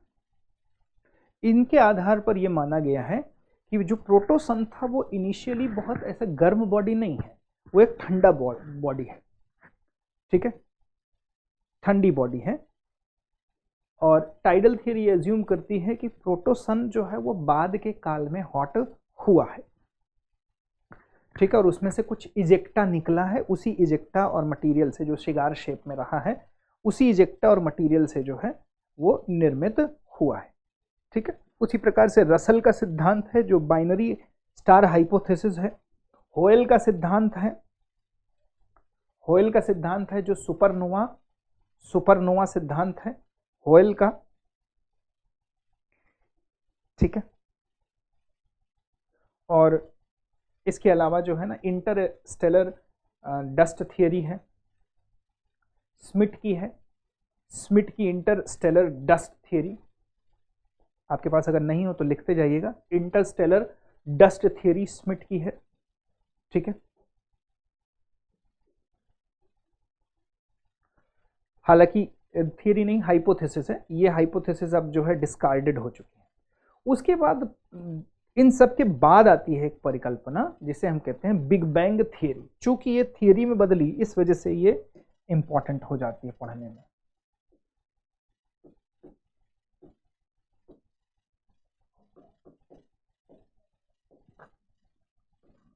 बिग बैंग थियरी, देखो बिग बैंग थियरी जो है ना, सबसे पहले इसको जॉर्ज लेमेतायर ने दिया था। ठीक है, जॉर्ज लेमेतायर ने दिया था, और लेटर ऑन इस थियरी को एडविन हबल ने प्रूव किया on the basis of certain evidences. अब वो एविडेंसेस कौन कौन से थे? जैसे रेड शिफ्ट ऑफ लाइट है, अगर ब्रह्मांड विस्फोट से बना है तो सभी प्रकाशिक पिंड जो है एक दूसरे से दूर जाएंगे, और अगर दूर जाएंगे तो उन प्रकाशिक पिंडों में जो प्रकाश के स्पेक्ट्रम में जो प्रभाव दिखाई पड़ेगा, अगर प्रकाश दूर जाता है तो उसमें लाल कलर प्रभावी होता है। हमको लाल रंग की तरफ स्पेक्ट्रम जाता हुआ दिखाई पड़ता है, और प्रकाश पास आता है तो वॉयलेट कलर की तरफ स्पेक्ट्रम मूव करता है, या ब्लू कलर की ओर स्पेक्ट्रम मूव करता है।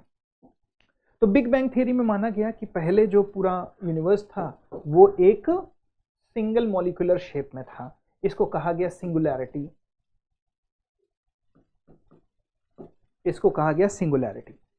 और इस सिंगुलैरिटी में जो है ना इनफाइनाइट डेंसिटी और हीट था, और लगभग 15 बिलियन ईयर अगो ये सिंगुलैरिटी अपने आप जो है एक्सपैंड करना स्टार्ट करती है। याद रखिए, वैसे तो विभिन्न जगहों पर ये लिखा होता है big bang is a explosion, but I do not personally believe it is explosion, it is a expansion. इसी वजह से जो बिग बैंग थियरी है इसको एक्सपेंशन स्टेट थियरी भी कहते हैं।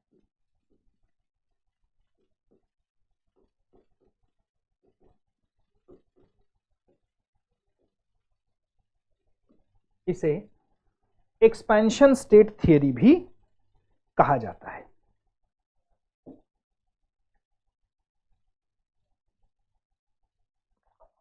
ठीक है, तो इस थियरी के अकॉर्डिंग जो है ना यूनिवर्स एक सिंगुलैरिटी से जन्म लेता है 15 बिलियन साल पहले।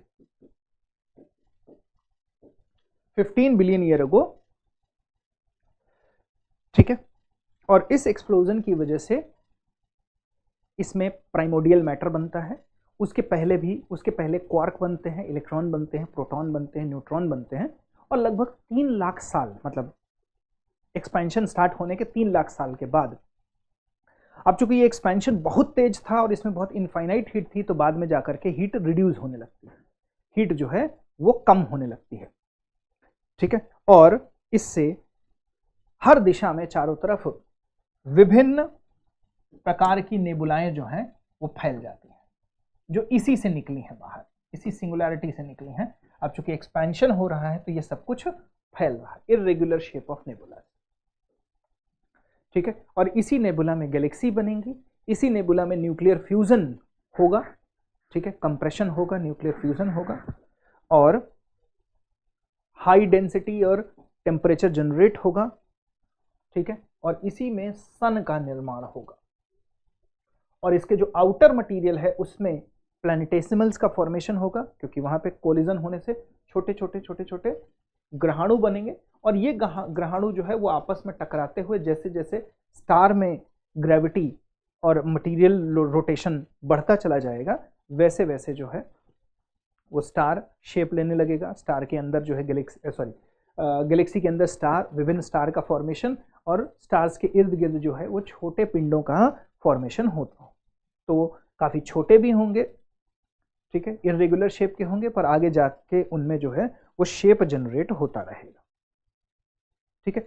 इसीलिए हमारी जो पृथ्वी है वो कैसी है, अंदर से गर्म है, ठीक है, अंदर से गर्म है।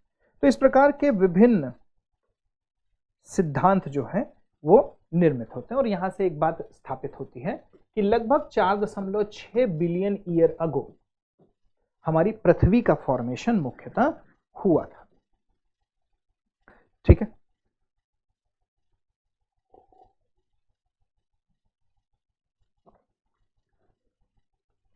हमारी पृथ्वी का जो फॉर्मेशन है वो 4.6 बिलियन वर्ष पूर्व हुआ था, और उसी के साथ पृथ्वी पर एक बिग स्प्लैट भी हुआ था। पृथ्वी जो है एक पिंड से टकराई थी, जिससे इसका बहुत बड़ा मास जो है वो टूट करके अलग हो गया। वही मास जो है आज चंद्रमा के रूप में हमें दिखाई पड़ता है। कुछ जियोग्राफर ये मानते हैं कि चंद्रमा का मास, और जहां से पैसिफिक ओशन है उस जगह का खाली हुआ क्षेत्र को अगर देखें तो उसमें भी उतना ही मास आ पाएगा जितना चंद्रमा पर है। पर चूंकि अब प्लेट टेक्टोनिक थ्योरीज वगैरह के कारण ये बात अभी तक स्थापित नहीं हो पाई है कि क्या वास्तविकता चंद्रमा जो मटेरियल के रूप में बाहर निकला वो जहाँ पे प्रशांत महासागर है वहीं से निकला है या नहीं निकला है, पर ये अभी परिकल्पित रूप में माना जाता है, ठीक है।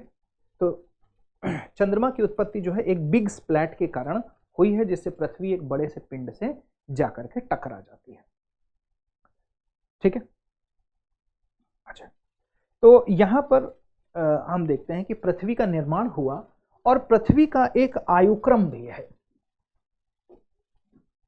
आयुक्रम से भी कभी कभी सवाल आ जाते हैं। पृथ्वी का आयुक्रम, अब यहां से बहुत इंफैटिक सवाल पूछे जाते हैं, ठीक है, ध्यान रखेंगे, बहुत इंफैटिक सवाल, बहुत विशेष सवाल पूछे जाएंगे।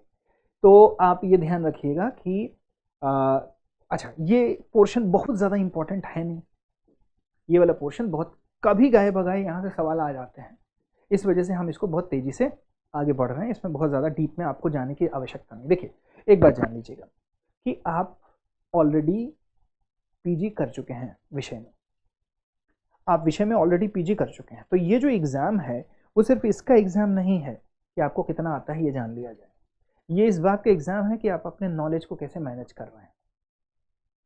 इतना बड़ा सा आपको सिलेबस दिया गया है, आप उसमें से प्रीवियस ईयर क्वेश्चन पेपर्स को और पैटर्न को देख करके समझ जाएंगे कि भाई कौन सा एक सेक्शन ज़्यादा इंपॉर्टेंट है, और वहीं पर आप ज़्यादा बल देंगे। हमेशा कॉम्पिटिटिव एग्जाम जो है वो एज लेने का एग्जाम है, आप दूसरे के ऊपर कैसे एज लेते हैं, कैसे एक्स्ट्रा मार्क्स गेन करते हैं, ठीक है। ये दो ही चीज़ों पर निर्धारित होता है, एक होता है प्रीवियस ईयर क्वेश्चन पेपर और सिलेबस एनालिसिस के आधार पर, और दूसरा जो है वो विषय विशेष का करंट अफेयर के आधार पर। विषय विशेष का करंट अफेयर जितना आप ध्यान में, जैसे मान लीजिए कि लास्ट ईयर ई प्राइम लेयर, पृथ्वी की आंतरिक संरचना में कोर मेंटल बाउंड्री पर एक नई लेयर का अध्ययन हुआ, ई प्राइम लेयर, उसके बाद जो है कोर के अंदर भी एक इनर मोस्ट कोर का अध्ययन हुआ।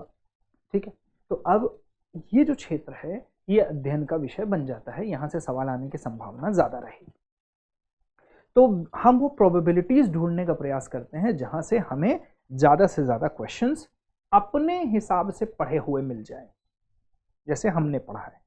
ठीक है, तो पृथ्वी के विकास क्रम तो वैसे बहुत लंबा चौड़ा है, इस विकास क्रम को कहां तक आप अध्ययन करते घूमेंगे। ठीक है, कुछ विकास क्रम जो है वो देखिए, अच्छा, पृथ्वी के आयुक्रम के संबंध में सबसे पहले कास्त्रे द बफन ने, यहां पर भी कास्त्रे द बफन ही वो व्यक्ति थे जिन्होंने सबसे पहले पृथ्वी के आयुक्रम का एक स्पष्ट वर्गीकरण दिया कि भाई ये एज है, ये एज है, एरा है, इपोक है।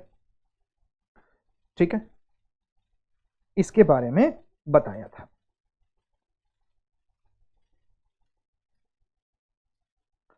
एरा, इपोक आदि के संबंध में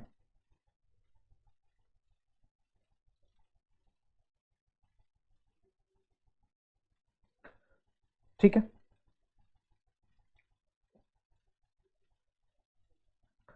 तो पहले होता है सुपर इयॉन। अगर हम बात करें कास्त्रे द बफन वाले मॉडल की, तो उन्होंने पहले जो है एक आर्कियन या प्री पैलियोजोइक पीरियड बताया है।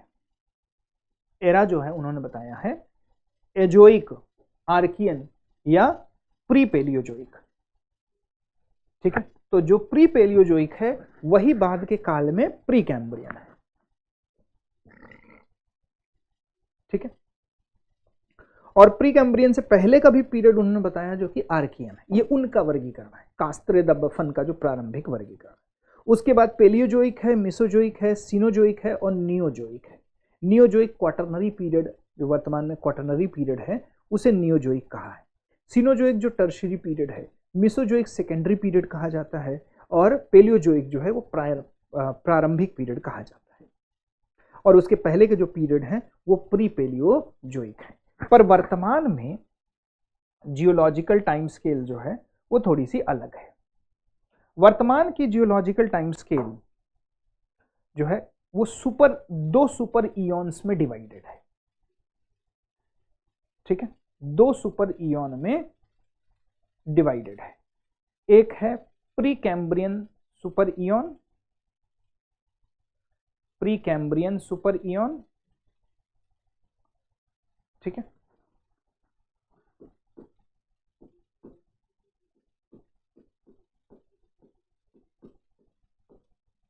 प्री कैम्ब्रियन सुपर इयॉन जो है वो सबसे बड़ा पीरियड माना जाता है। ठीक है, ये प्री कैम्ब्रियन सुपर इयॉन 3 भागों में डिवाइडेड है। कौन कौन सा? प्री कैम्ब्रियन सुपर इयॉन जो है वो आर्कियन, हेडियन,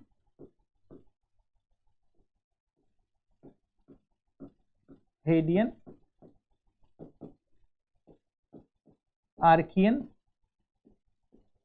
और प्रोटेरोजोइक।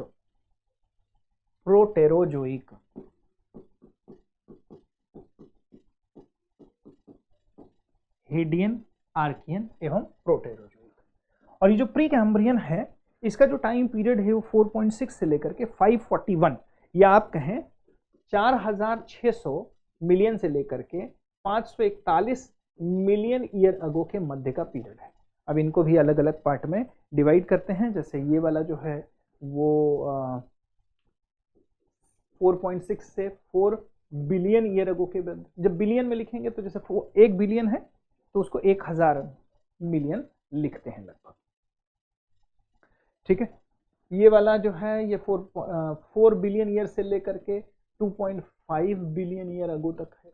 और प्रोटेरोजोइक जो है यह 2.5 से लेकर के या 2500 मिलियन ईयर से लेकर के 541 मिलियन ईयर अगो तक का पीरियड है।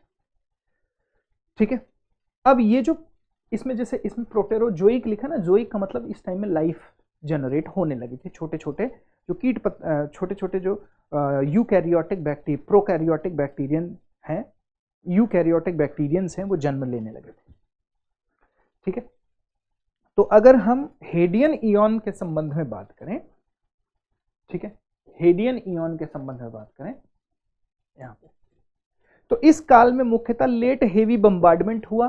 पृथ्वी पर जो है वो ज्यादातर गैसीय दशाएं नहीं बन पाती थी क्योंकि पृथ्वी पर गुरुत्वाकर्षण नहीं था। तो यही वो पीरियड है जब पृथ्वी पर बहुत ज्यादा एस्टेरॉइड इंपैक्ट, एक्सट्रीम वोल्केनिज्म, बहुत ज्यादा वोल्केनिज्म था। तो इसको लेट हेवी बम्बार्डमेंट पीरियड कहते हैं, LHB, लेट हेवी बम्बार्डमेंट। इस काल में बड़ी मात्रा में जो उल्का पिंड पृथ्वी पर या एस्ट्रॉइड पृथ्वी से टकराते रहे। इस काल में पृथ्वी जो है वो अपनी कक्षा में घूमते हुए इस कक्षा को साफ कर रही थी, टकरा करके लोगों को धक्का मार करके निकाल रहे थे, मतलब जो दूसरे पिंड थे वो इसे टकरा रहे थे। अच्छा, ये टकराहट ध्यान रखना गुरुत्वाकर्षण के कारण नहीं थी कि कुछ आकर के पृथ्वी पर गिर रहा था, ये टकराहट थी पृथ्वी अपनी कक्षा में घूम रही थी और वो टकरा जाती थी दूसरे पिंडों से। ठीक है, तो लेट हेवी बम्बार्डमेंट ऐसा नहीं था जो पृथ्वी के गुरुत्वाकर्षण के कारण जैसे उल्का पिंड गिरता है वैसे आ रहा था, क्योंकि इस समय पृथ्वी पर गुरुत्वाकर्षण ठीक से विकसित नहीं था। ठीक है, पर इसी काल में पृथ्वी ठंडी हुई और क्रस्ट का निर्माण हुआ, भूपर्पटी का निर्माण हुआ। क्रस्ट निर्माण लिख लीजिएगा, इस काल में क्रस्ट निर्माण हुआ। पर चूंकि गुरुत्वाकर्षण नहीं था और वोल्केनो से जो भी गैसेस निकल रही थी वो गैसेस रुकती नहीं थी, इसलिए वायुमंडल बहुत इनिशियल दशक में, बहुत इनिशियल समय में बन नहीं पाया। पर इस समय धीरे धीरे जो है वो वायुमंडल का निर्माण हुआ, पृथ्वी पर क्रस्ट निर्मित हुआ, फिर गुरुत्वाकर्षण निर्मित हुआ क्योंकि पृथ्वी के आंतरिक पदार्थ की लेयरिंग हो गई। ठीक है, कोर अलग बन गया, इनर कोर अलग बन गया, बाह्य कोर अलग बन गया, मेंटल रीजन अलग बन गया, क्रस्ट अलग बन गई। ठीक है, तो इससे जो आंतरिक कोर है या जो बाह्य कोर है वहां से गुरुत्वाकर्षण का जन्म होता है मटेरियल के रोटेशन के कारण। ठीक है, तो ये एक जियोडायनोमो इफेक्ट के जैसा काम करता है और पृथ्वी का गुरुत्वाकर्षण बना, और जब गुरुत्वाकर्षण बना तो वायुमंडल से निकलने वाली गैसेस जो है वो रुकने लगी, यहां पर वायुमंडल बन गया। पर ये जो वायुमंडल था, ये लगभग 27 ATM का प्रेशर रखता था, मतलब आज जितना प्रेशर है, ठीक है, उससे कहीं ज्यादा प्रेशर उस टाइम हुआ करता था। और इस समय जो वायुमंडल था वो CO2 प्रधान था।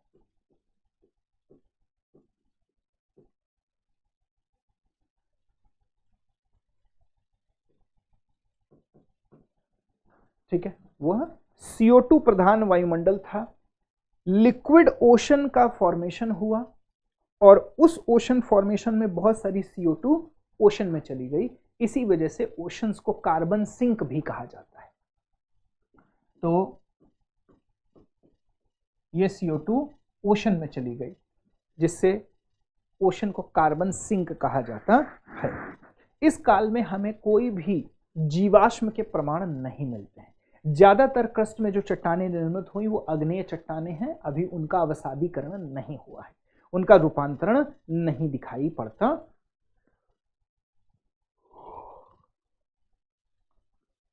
ठीक है, आर्कियन काल में देखें तो इस काल में थोड़ा सा हमें बैक्टीरियल डेवलपमेंट दिखाई पड़ते हैं।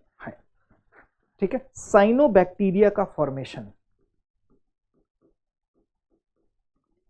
साइनोबैक्टीरिया, आर्कियन काल में साइनोबैक्टीरिया का फॉर्मेशन होता है। पर ये सिंगल सेल्ड प्रोकैरियोटिक्स हैं। प्रोकैरियोटिक्स वो होते हैं जिसमें कोशिका मेम्ब्रेन नहीं होती है। ठीक है, तो ये जो साइनोबैक्टीरिया है ना, ये प्रोकैरियोटिक, प्रोकैरियोट है, मतलब इसमें कोशिका शेल या कोशिका मेम्ब्रेन वगैरह नहीं है। इसके साथ साथ जो एटमॉस्फेरिक प्रेशर है वो कभी बढ़ता है कभी घटता है। ठीक है, एटमॉस्फेयर में ज्यादातर ग्रीन हाउस गैसेज इस काल में हमें दिखाई पड़ती हैं। इसी काल में हमें कॉन्टिनेंट और ओशन, कॉन्टिनेंट जो एक सतत लैंडफॉर्म है, कॉन्टिनेंट का फॉर्मेशन जो है वो हमें इसी काल में दिखाई पड़ता है। एक सतत कॉन्टिनेंट का फॉर्मेशन हमें इसी काल में दिखाई पड़ता है। ठीक है, वोल्केनिज्म पहले की अपेक्षा कम हो गया था, पर आज जितना वोल्केनिज्म है उससे कहीं ज्यादा वोल्केनिज्म उस समय भी था। और ओशन में लगातार CO2 डिजॉल्व हो रही थी, क्योंकि ओशन और जिससे ओशन का जो जल है वो ज़्यादा एसिडिक होता चला जा रहा था। उसमें कार्बोनिक एसिड, जब कार्बन डाइऑक्साइड पानी के साथ मिलता है तो कार्बोनिक एसिड बनता है। तो कार्बोनिक एसिड का फॉर्मेशन जो है वो आर्कियन काल में वो ओशन में बढ़ता चला जा रहा था। ठीक है। और इस काल में पृथ्वी पर पहला प्लेट टेक्टोनिक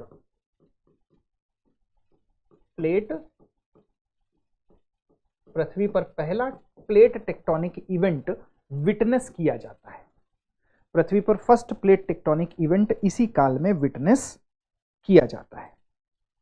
ठीक है। इसके बाद जो प्रोटेरोजोइक एरा है, इस पीरियड में हमें ऐसे बैक्टीरियाज दिखाई पड़ते हैं जो ऑक्सीजन का निर्माण करते हैं।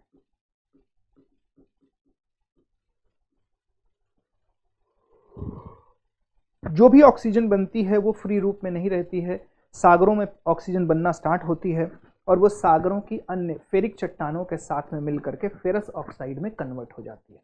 वर्तमान में सागरों में मिलने वाली जो ब्रेडेड चट्टानें हैं वो इसका उदाहरण है, जिसमें प्रारंभिक बैक्टीरियाज के साक्ष्य मिलते हैं, जो कि ये यूकैरियोटिक, याद रखिए इस समय ऑक्सीजन जो है ना यूकैरियोटिक, जिसमें सेल मेम्ब्रेन होती है, यूकैरियोटिक ऑक्सीजन जो है ना वो यूकैरियोटिक बैक्टीरिया और some soft bodied multicellular organisms के द्वारा बनने लगे। तो यूं कहें पृथ्वी पर जो जीवन का प्रारंभ है वो हमें प्रोटेरोजोइक में दिखाई पड़ता है, क्योंकि यहां पर जो बैक्टीरियाज हैं आर्कियन काल में उनमें कोशिकाएं ठीक से डेवलप नहीं है, तो यहां पर कोशिकाएं ठीक से डेवलप हैं। इसके बाद अगर हम देखें तो पृथ्वी पर सबसे पहला जो ग्लेशिएशन पीरियड होता है, पृथ्वी पर जो सबसे पहला हिमयुग आता है, फर्स्ट हिमयुग,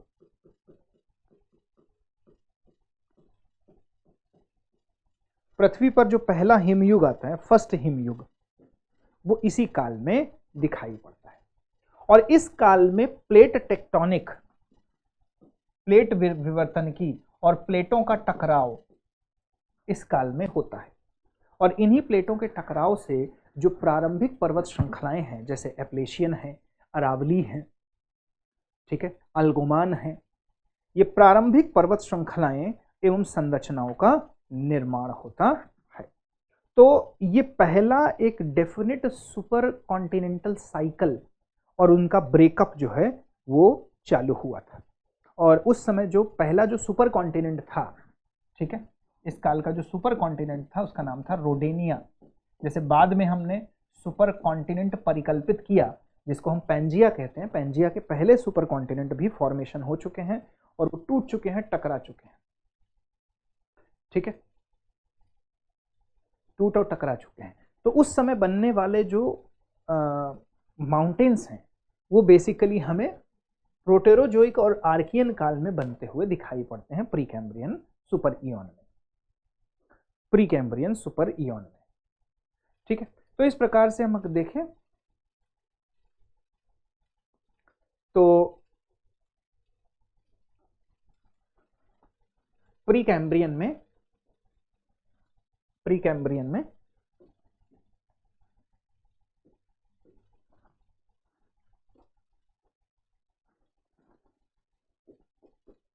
ये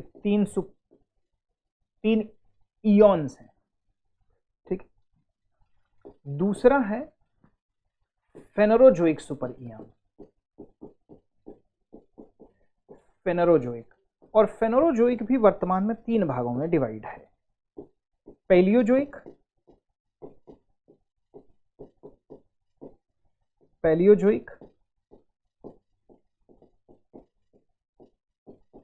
मिसोजोइक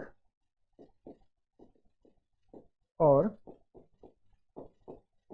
सिनोजोइक जो वर्तमान का है। पैलियोजोइक, मिसोजोइक और सिनोजोइक, ठीक है। अब ये जो पैलियोजोइक में लगभग 560 से लेकर के 560 मिलियन ईयर है, 560 मिलियन ईयर से लेकर के लगभग 250 मिलियन ईयर अगो का जो ये पीरियड है ये पेलियोजोइक है। इसमें आएगा कैम्ब्रियन पीरियड। ठीक है,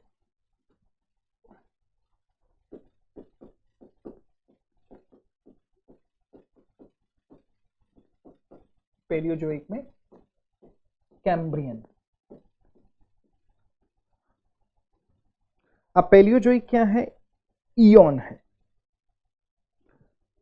ठीक है, पेलियोजोइक इयॉन है और इसमें ये जो है एरा है, एरा है। फिर एरा जो है वो पीरियड्स में डिवाइड होता है और इपोक में डिवाइड होता है।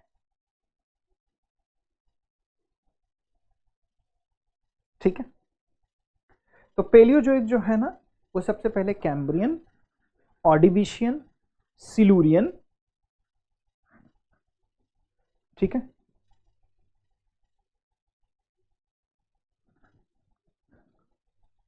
सिलूरियन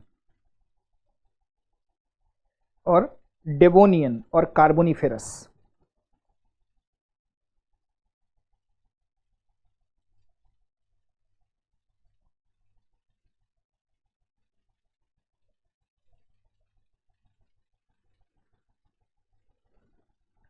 ठीक है, तो ये Cambrian, Cambrian, Ordovician, Ordovician, Silurian,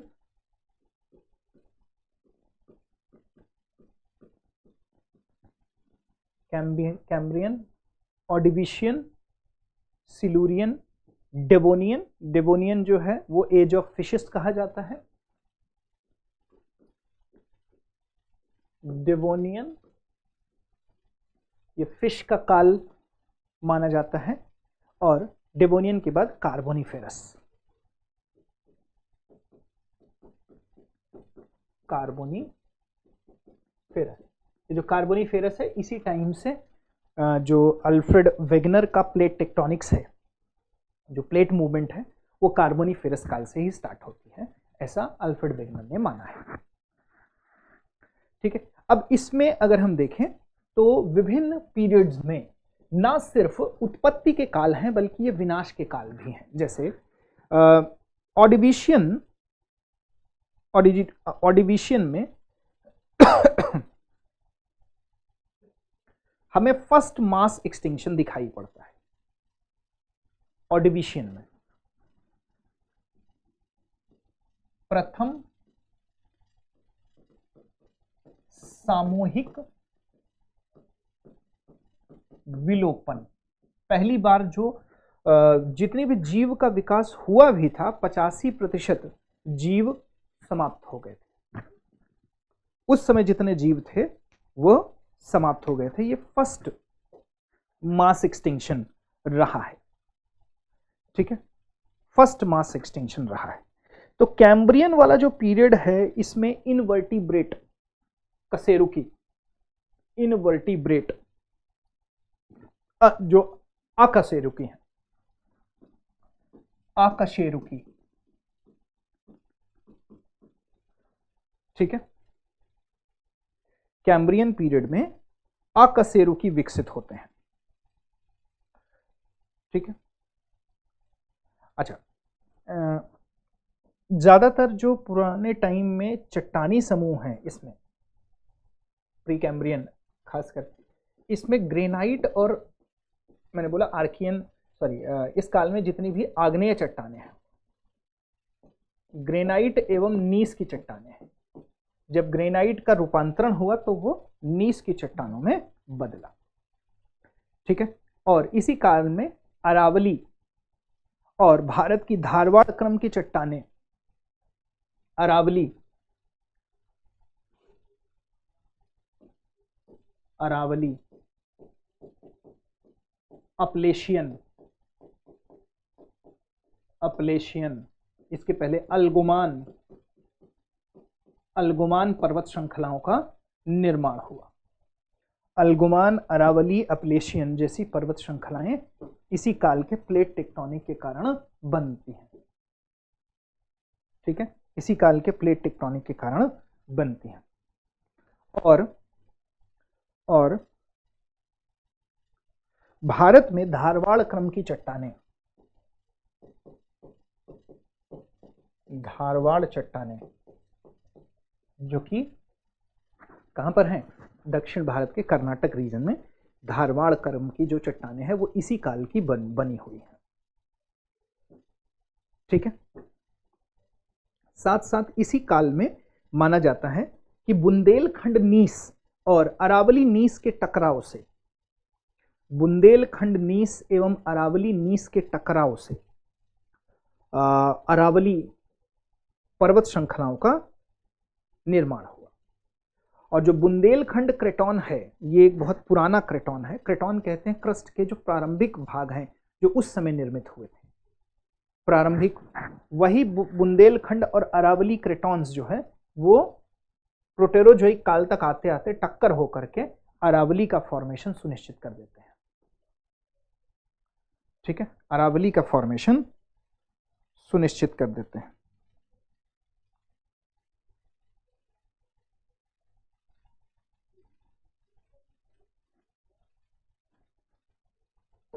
ठीक है, उसके बाद अगर हम पेलियोजोइक में जाएं, ठीक है, कैम्ब्रियन काल में, तो इसी काल में ब्रिटेन,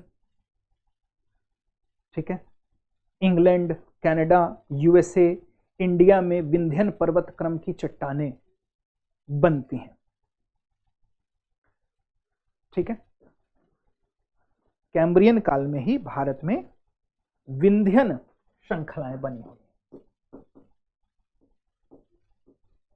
विंध्यन संरचनाएं। अच्छा, इसमें ध्यान रखिएगा कि प्री कैम्ब्रियन काल में ही जो भारत में ईस्टर्न घाट के माउंटेन्स हैं वो भी इसी कालखंड में बने हुए हैं।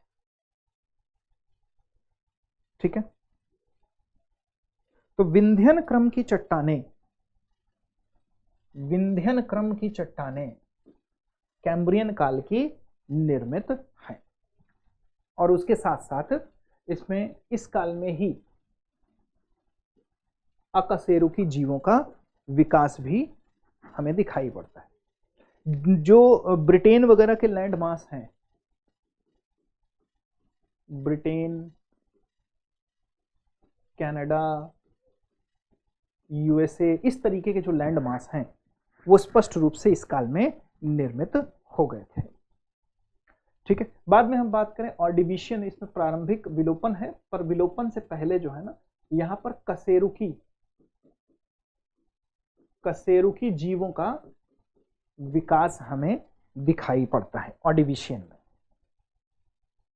रीढ़ की हड्डी वाले जीवों का विकास, पर इतनी बड़ी मात्रा में उनका विकास नहीं हुआ होता है।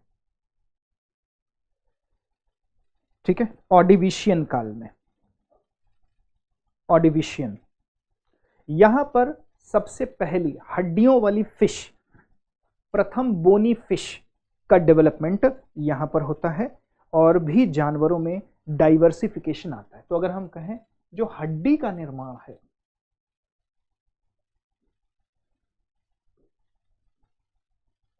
ठीक है, हड्डी का फॉर्मेशन है वो इसी काल में होना स्टार्ट होता है। ठीक है, वहीं ऑर्डिविशियन काल में 85% सामूहिक विलोपन विटनेस किया जाता है। ये फर्स्ट मास एक्सटिंक्शन है। उसके बाद सिलूरियन पीरियड आता है। सिलूरियन पीरियड ऑर्डिविशियन और डेवोनियन के बीच एक ट्रांजिशन फेज है। ठीक है, इस समय पहली बार लैंड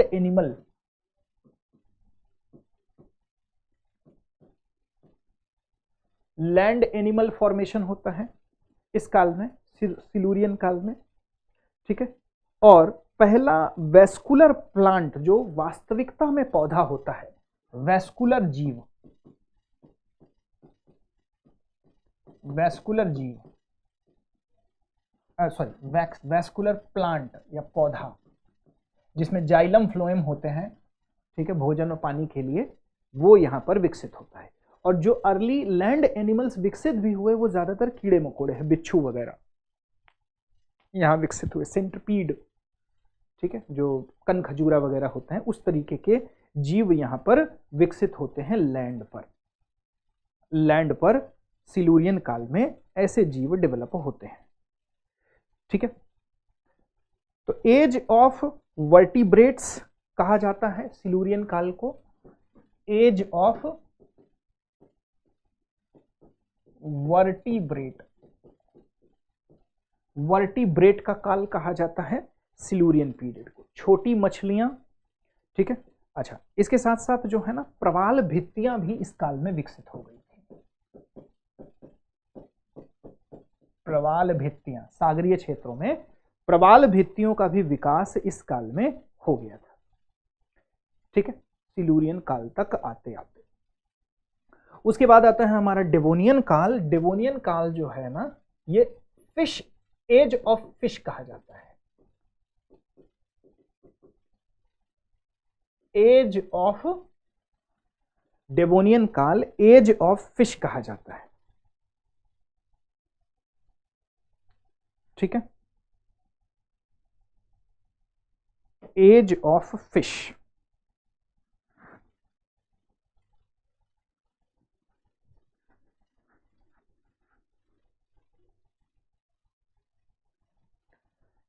ठीक है, डेवोनियन को एज ऑफ फिश कहा जाता है।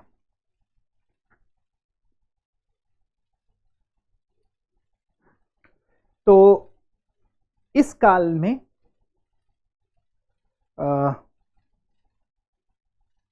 बड़ी मछलियों का विकास हुआ और कई छोटी मछलियों का विकास हुआ, जैसे शार्क वगैरह डेवलप हुई। और लैंड पर जो है वो ग्रासलैंड डेवलपमेंट, घास और उभयचर जीव,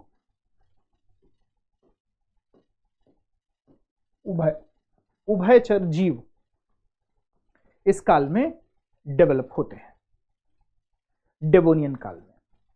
और पहले जो पौधे थे वो बीज वाले नहीं थे, अब बीज, प्रथम बीज वाले पौधे विकसित होते हैं। प्रथम बीज वाले पौधे इस कालखंड में विकसित होते हैं। ठीक है, सीड प्लांट्स। इसके बाद कार्बोनिफेरस एज है। कार्बोनिफेरस जो एज है, इसको वैसे तो जो अमेरिकन स्कूल ऑफ जियोग्राफी है उसमें मिसिसिपियन और पेंसिल्वेनियन में डिवाइड किया जाता है, पर सामान्यतः इंडिया में हम ये डिवीजन नहीं पढ़ते हैं, भारत में हम ये डिवीजन नहीं पढ़ते हैं। तो कार्बोनिफेरस जो है ना वो एज ऑफ एम्फीबियंस है, उभयचरों का काल कहा जाता है इसको। ज्यादा से ज्यादा उभयचर डेवलप हुए। इस समय उभयचर विकसित होना प्रारंभ हो गए थे, इस समय उनकी संख्या बहुत अधिक हो गई, तो इस वजह से इसे उभयचरों का काल कहा जाता है, कार्बोनिफेरस काल। ठीक है, और भारत में, विश्व में सबसे पुराने जो वेल डेवलप्ड फॉरेस्ट वुड है वो इसी टाइम की मिलती है। लगभग 100 फीट तक के जो पौधे हैं वो मिलते हैं, और उनसे निर्मित जो कोयले हैं 100 फीट का पेड़ या उससे ज्यादा। ठीक है, तो विभिन्न क्षेत्रों में यह दिखाई पड़ता है कि इस काल में सबसे पहले प्राथमिक कोयला फॉर्मेशन हुआ। अब ये कोयला फॉर्मेशन किससे हुआ? कोयला फॉर्मेशन हुआ लकड़ी से। इसका मतलब है कि उस समय वुड रही होगी, क्योंकि उसी में कार्बोनाइजेशन हुआ है। ठीक है, लकड़ी रही होगी, और उसी लकड़ी के कारण जो है वो उनके भ्रंशों में दबने के कारण। अब इसका मतलब है उस समय लैंड मूवमेंट जरूर हुआ होगा, लैंड मूवमेंट जरूर हुआ होगा, और उस लैंड मूवमेंट के कारण ही वनस्पति धसी, भ्रंशन प्रक्रिया के कारण वनस्पति जो है बड़ी मात्रा में नीचे धस गई। ठीक है,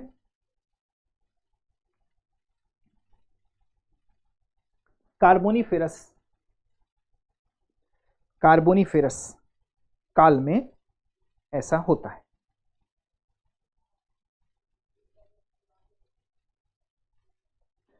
ठीक है, और इसके बाद जो इस फेज का लास्ट काल है जिसके बाद ये खत्म हो जाता है वो है पर्मियन काल। पर्मियन काल जाना जाता है अपने सबसे बड़े मास एक्सटिंक्शन के लिए। पर्मियन काल में सबसे बड़ा मास एक्सटिंक्शन हुआ, पर यह रेप्टाइल के युगों के लिए भी जाना जाता है। रेप्टाइल मतलब सरीसृपों का विकास जो है वो इस काल में बहुत ज्यादा हुआ, और पर्मियन काल दुनिया में अब तक का सबसे बड़ा मास एक्सटिंक्शन रहा। मास एक्सटिंक्शन रहा जिसमें लगभग 90% जीव विनष्ट हो गए। सबसे बड़ा लार्जेस्ट मास एक्सटिंक्शन था जिसमें 90% तक जीव जो है वो समाप्त हो गए पर्मियन काल में, और इनकी समाप्ति के साथ यहाँ पर जो पेलियोजोइक है ये भी खत्म होता है। उसके बाद आता है मिसोजोइक। मेसोजोइक, मेसोजोइक जो है वो 3 भागों में विभाजित है, ट्रियासिक, जुरासिक और क्रिटेशियस। ठीक है, ट्रियासिक, जुरासिक और क्रिटेशियस। ठीक है, ये 250 से लेकर के 66 66 मिलियन ईयर अगो के मध्य है, और इसमें जो 3 कालखंड हैं वो हैं, पहला है ट्रियासिक,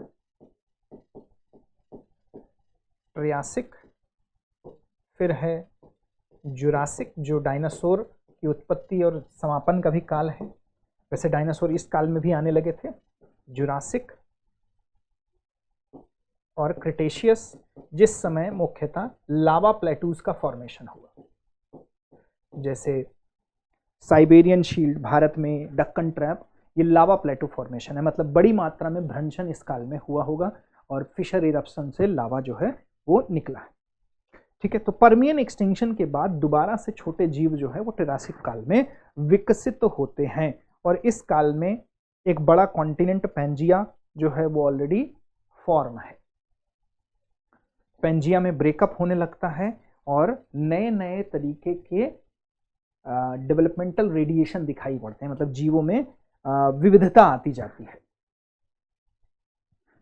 ठीक है, कुछ जगहों पर पैंजिया में जो ब्रेकअप है वो मानते हैं, वर्तमान वाले में वो मानते हैं ट्रासिक में, और जो अल्फ्रेड वेगनर ने पैंजिया में ब्रेकअप माना है वो अपने काल पीरियड में माना है। ठीक है, तो इस समय अगर हम देखें तो ट्रियासिक जो काल है, ठीक है, इसमें फर्स्ट डायनासोर और डेवलप्ड रेप्टाइल्स दिखाई पड़ते हैं। डायनासोर और रेप्टाइल्स दिखाई पड़ते हैं। ठीक है, डायनासोर और ट्रियासिक में रेप्टाइल्स दिखाई पड़ते हैं। हालांकि ट्रियासिक में भी मास एक्सटिंक्शन हुआ है, 85% तक जीव मरे हैं और फिर नए डायनासोर्स विकसित हुए हैं।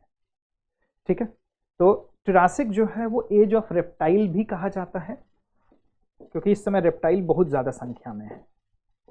एज ऑफ रेप्टाइल भी कहा जाता है, ट्रियासिक को एज ऑफ रेप्टाइल भी कहा जाता है। इस काल में भारत में गोंडवाना क्रम की चट्टानों का विकास हुआ है और उन गोंडवाना क्रम की चट्टानों में कोयला विकसित हुआ है। लिख लीजिए, ट्रियासिक काल में भारत में गोंडवाना क्रम की चट्टानों का विकास हुआ है। ठीक है, गोंडवाना और कई सारे छोटे जीव, क्योंकि पर्मियन काल में जो डिस्ट्रक्शन हुआ था उसके बाद ज्यादातर छोटे जीव बचे और वो बाद में विकसित हुए। जुरासिक काल में जो है वो डायनासोर का युग कहा जाता है। ठीक है, इस काल में प्रथम डायनासोर विकसित हुए थे और इस समय पूरा डायनासोर ही डायनासोर थे, तो इसको डायनासोर का युग कहा जाता है। जुरासिक काल को डायनासोर का युग कहा जाता है, और इसी काल में पहला उड़ने वाला जो पक्षी है, ठीक है, वो विकसित होता है। जैसे आर्कियोप्टेरिक्स विकसित होता है जिसकी चोंच में दांत हुआ करते थे, हालांकि वो एक प्रकार का डायनासोर ही था, तो पर इस काल में उड़ने वाले जीव जो है वो विकसित होना प्रारंभ होते हैं। ठीक है, उड़ने वाले जीवों का विकास इस काल में मुख्यतः माना जाता है। ठीक है, तो बर्ड्स, फर्स्ट बर्ड विकसित होती है इस कालखंड में। ठीक है, पहली बर्ड इस काल में विकसित होती है जुरासिक काल में। और ये एज ऑफ डायनासोर कहा जाता है। क्रिटेशियस काल में डायनासोर बिल्कुल समाप्त हो जाते हैं। क्रिटेशियस काल में डायनासोर जो है वो बिल्कुल समाप्त हो जाते हैं और प्रथम मानव के जो प्राइमेट हैं, बंदरों वाले जो समूह हैं, वो इसमें दिखाई पड़ते हैं। इसी काल में जो है प्लेट का विभाजन बड़ी मात्रा में होता है, जिसके कारण लावा फ्लो होता है। उस लावा के कारण जो है वो डायनासोर्स मरते हैं। उल्कापातों के कारण डायनासोर इस काल में मरते हैं। पूरी तरीके से रहे सहे डायनासोर क्रिटेशियस काल में आकर के समाप्त हो जाते हैं। लगभग डायनासोर जो है वो क्रिटेशियस काल में आकर के समाप्त हो जाते हैं। पर निर्माण के क्रम में अगर हम देखें तो रॉकीज, एंडीज, पनामा जो पनामा लैंड है वो इसी काल में फॉर्मेशन हुई, जिसके कारण से गर्म पानी की जलधारा अब पनामा को क्रॉस नहीं कर पाती थी, फिर वो ब्रिटेन की तरफ मुड़ने लगी और जिसके कारण पश्चिमी जो यूरोप का क्षेत्र है वो ठंड से, आइस एज से बाहर निकलता है, क्योंकि गर्म जलधारा वहां पे पहुंचती है। तो अमेरिका, उत्तर अमेरिका, दक्षिण अमेरिका पनामा के माध्यम से जुड़ गए, तो जो पानी इसके क्रॉस जाता था वो अब नहीं जाता है, तो वो अब इसके सहारे मुड़ करके इंग्लैंड जाता है और इंग्लैंड में जीवन को विकसित करने में उसका, और वहां पे एक टैगा प्रकार की जो वनस्पति है उसका डेवलपमेंट में उसका बहुत रोल है। तो क्रिटेशियस काल जो है वो मुख्यतः इस काल में रॉकीज, एंडीज, पनामा कटक जैसा आदि फॉर्मेशन होता है। इसके साथ साथ जो है भारत में जैसे बुल्ढाना क्षेत्र है वहां पर उल्कापात हुआ, उसके भी प्रमाण इसी काल के हमें मिलते हैं। इसी काल में भारत में क्रिटेशियस काल में डेक्कन ट्रैप का निर्माण होता है। डेक्कन ट्रैप, साइबेरिया ट्रैप जो कि बेसाल्ट से बने हुए हैं, बेसाल्ट लावा वाले, उनका क्रिटेशियस काल में फॉर्मेशन होता है। ठीक है, बाकी और बातें जो है हम लोग नेक्स्ट क्लास में करेंगे। आज के लिए इतने ही रखते हैं, मिलते हैं नेक्स्ट क्लास में और इस चीज़ को आगे कंटिन्यू करके फिर जल्दी से पृथ्वी का आंतरिक संरचना और बाह्य संरचनाओं पर बनी स्थलाकृतियों के संबंध में डिस्कस करेंगे और उसको लेकर के डेविस वगैरह के क्या सिद्धांत हैं उसको भी हम डिस्कस करेंगे। ठीक है, आज एक इंट्रोडक्टरी क्लास आपकी लगभग रही। नेक्स्ट क्लास में हम और पॉइंट टू द पॉइंट ही आगे बढ़ेंगे। ठीक है, thank you so much, see you all.